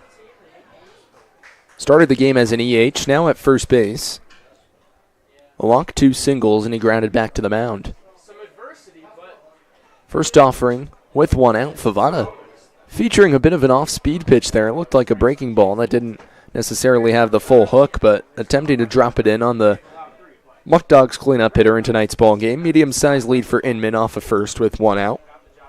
1-0 offering is a fastball inside, 2-0 the count.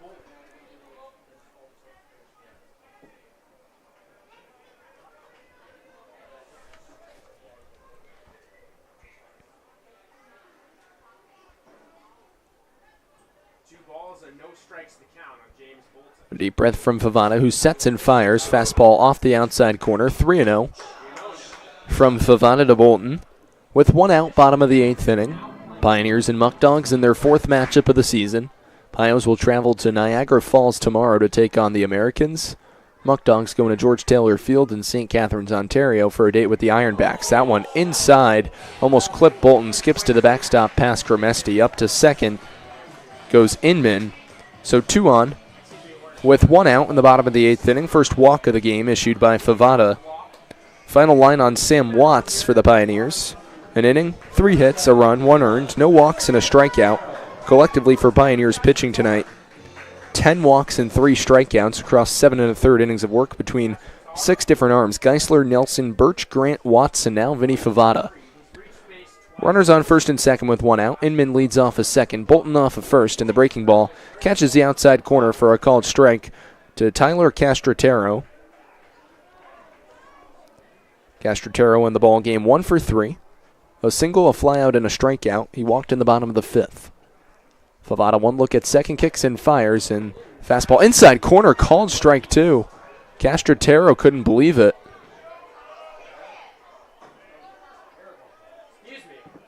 As Castrotero now calls time.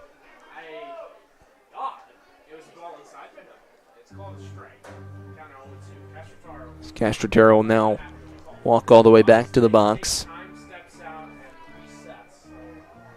So it'll be an 0-2 with 1 out. Ready on ready matchup. Favada comes set right side of the rubber.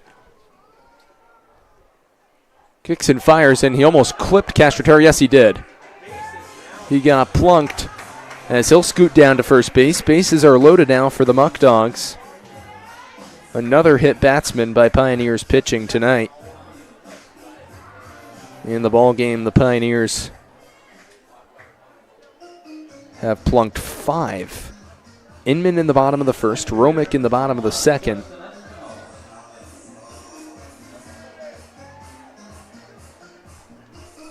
Castrotero in the bottom of the 8th, Hammond in the bottom of the 7th.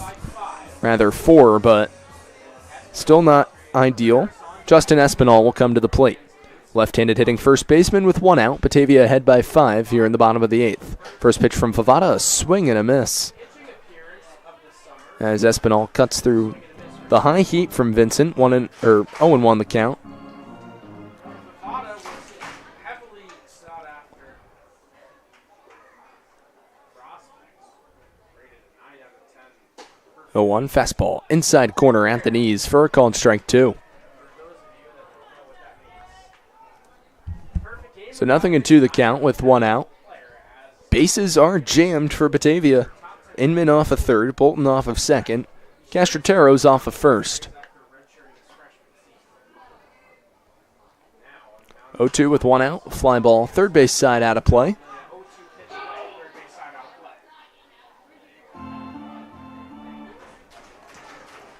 A ball game that's lasted 3 hours and 5 minutes has seen 11 collective pitchers between both sides, 5 for Batavia, 6 for the Pioneers. Righty heavy for Elmira. 5 out of 6 in the ball game for the Pioneers have been right-handers. 3 out of 5 for Batavia. Yeah, Gavin Chandler who got the start, and Jake Sliss coming from the left side. Jackson Grant, the only lefty that the Muckdogs have faced in the ball game. 1-2 with 1 out. Favada deals, chopped on the ground wide of first, foul. Count remains 1-2.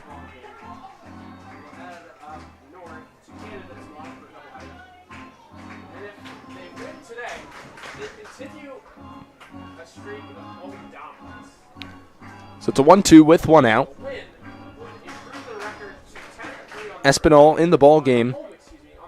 Productive in all 4 at-bats. A sac fly, fielder's choice, a single and an RBI single. 3 RBIs in the ball game for Espinal. Could potentially be on the precipice of RBI number 4 as he takes the fastball inside at the knees from Favada. 2-2 the count. Middle infield's at double play depth. Simmons about 5 feet behind the bag and 15 feet to the left of the third base bag. Deep in the hole at first is Hicken. Outfield at medium depth. 2-2 with 1 out. Fastball off the outside corner as Espinal takes, and he's worked a full count from 1-2 to 3-2. Pioneers down by 5. Carreras patiently awaits on deck. Registered his first hit as a member of the Batavia Muckdogs in the bottom of the 7th. Payoff pitch with 1 out from Favada. Chopped on the ground to Hicken at first. His only play is there. He'll step on the bag. A run scores. Another RBI for Espinal. It's now 10-4 Batavia. 2 outs here in the bottom of the 8th.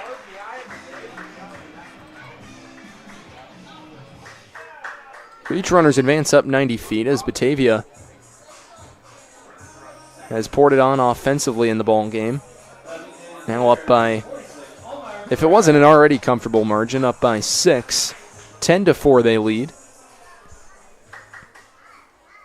As Inman crosses the plate, Bolton advances to third, Castrotero to second. Espinal, 3 unassisted RBI ground out as Favada misses low and away to the right-handed hitting Carreras. 1-0 the count.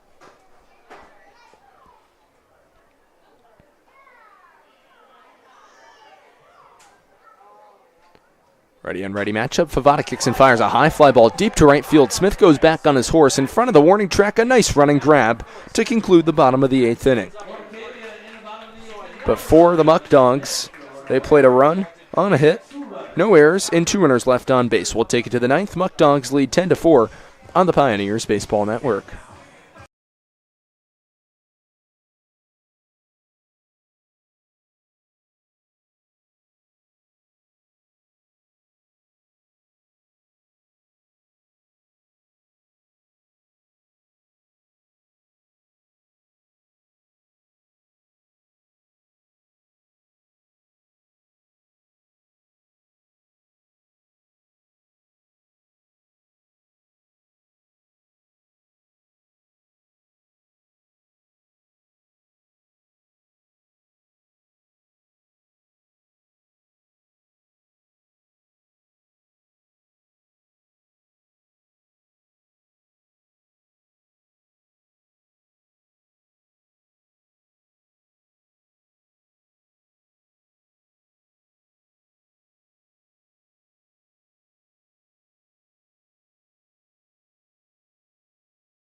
10-4, Batavia leads as we enter the top of the 9th inning. It's Brooks Hicken to come to the plate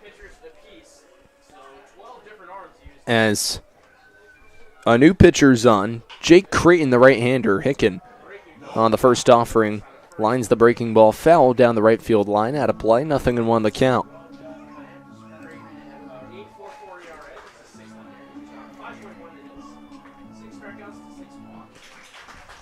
Hicken so far in the ball game, 0 for 3, a flyout and 2 strikeouts swinging. It'll be Hicken, Hammer, and Brett Baker in the top of the 9th for Elmira. Baker reaching on an E7, just simply drop fly ball by Blake Ewing in the top of the 7th, which allowed Baker to reach in his first plate appearance as an Elmira Pioneer. For Saints, he goes the third of an inning. No hits, no runs, no earned, no walks, and no strikeouts. Came in to get Ty Martineau. 0-2 with nobody out. Hicken doesn't bite at the high fastball. Final line in the ball game for Vincent Favada. An inning pitch.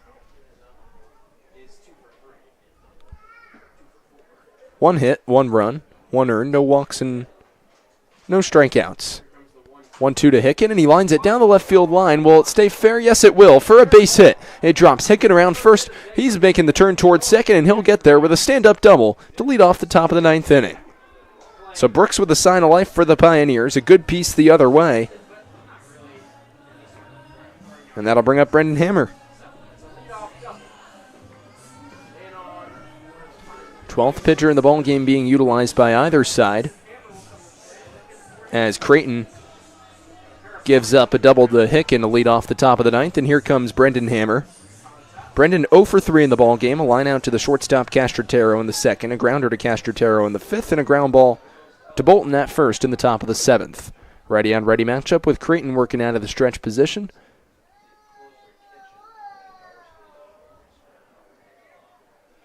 He gets a sign, now comes set. Hicken a short lead off of second with nobody out. Hammer takes the fastball high, 1-0 the count.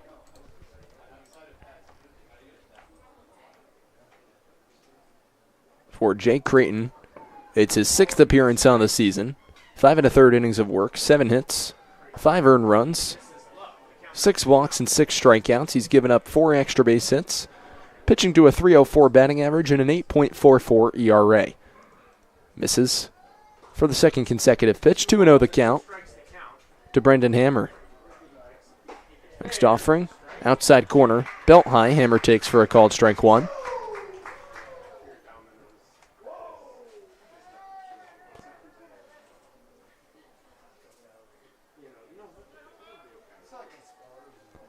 Two-1 with nobody out. Fastball off the outside corner, 3-1.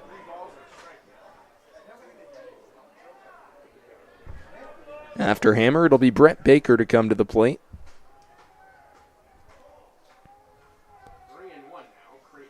The 3-1, Creighton fires inside corner. Hammer takes a called strike 2 at the knees. So it'll be a payoff pitch with nobody out. Pioneers trail by 6 here in the top of the 9th in Batavia.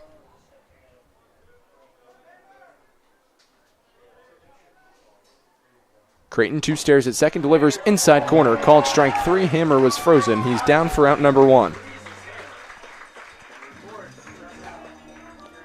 So that'll bring up Brett Baker with 1 out and Hicken off of second base. Brett batting in place of Liam O'Neill.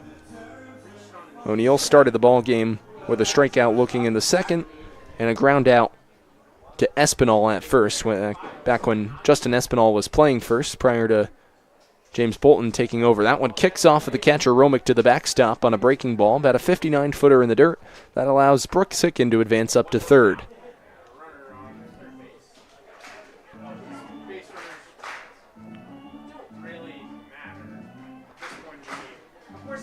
So it'll be a 1-0 with 1 out, as Baker will step back in.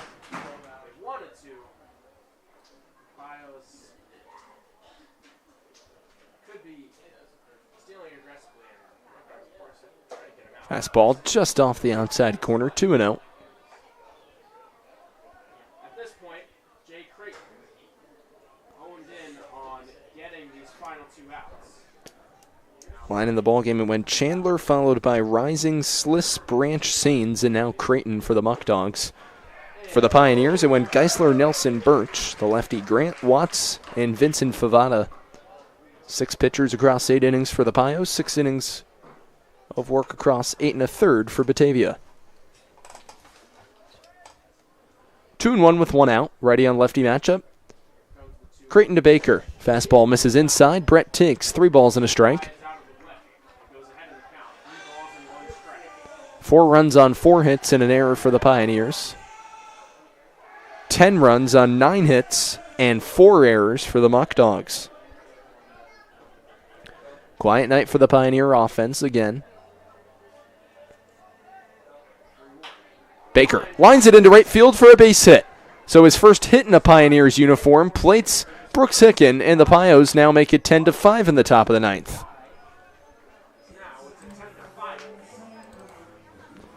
So a nice piece by Brett Baker and a good fastball count. Takes the 3-1 pitch and glides it into right field, plating Hicken, who had a nice double, so 2 hits and a run home in the inning.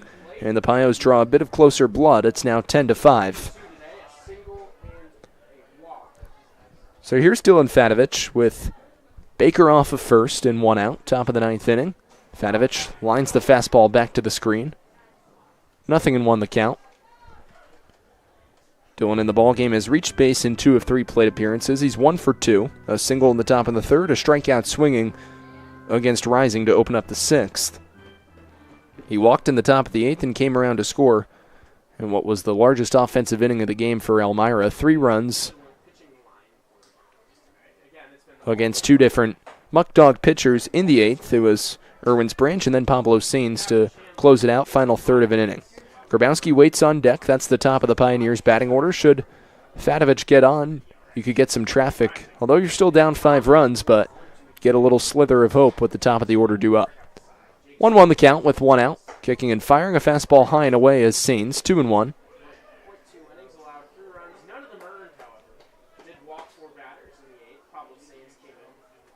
Out that frame now.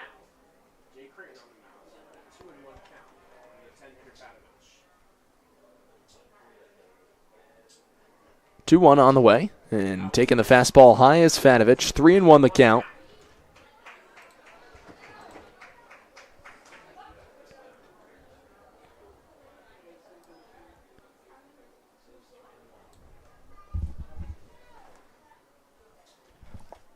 Creighton comes set with Baker off of first, and Fadovich takes high for ball 4. Second walk of the ball game for Dylan. 3rd time reaching base. Baker up to second. Fadovich off of first with 1 out, and here comes Aiden Grabowski. Do you own a business looking for a janitor supplier or supplies? Call Vasco Brands and tell them the back-to-back West Division champion, Elmira Pioneers, sent you.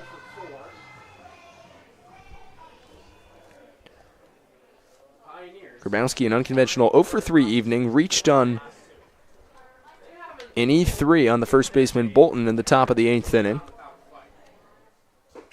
Another RBI opportunity for Grabowski here. 348 hitter, takes a call and strike. Breaking ball over the outside corner.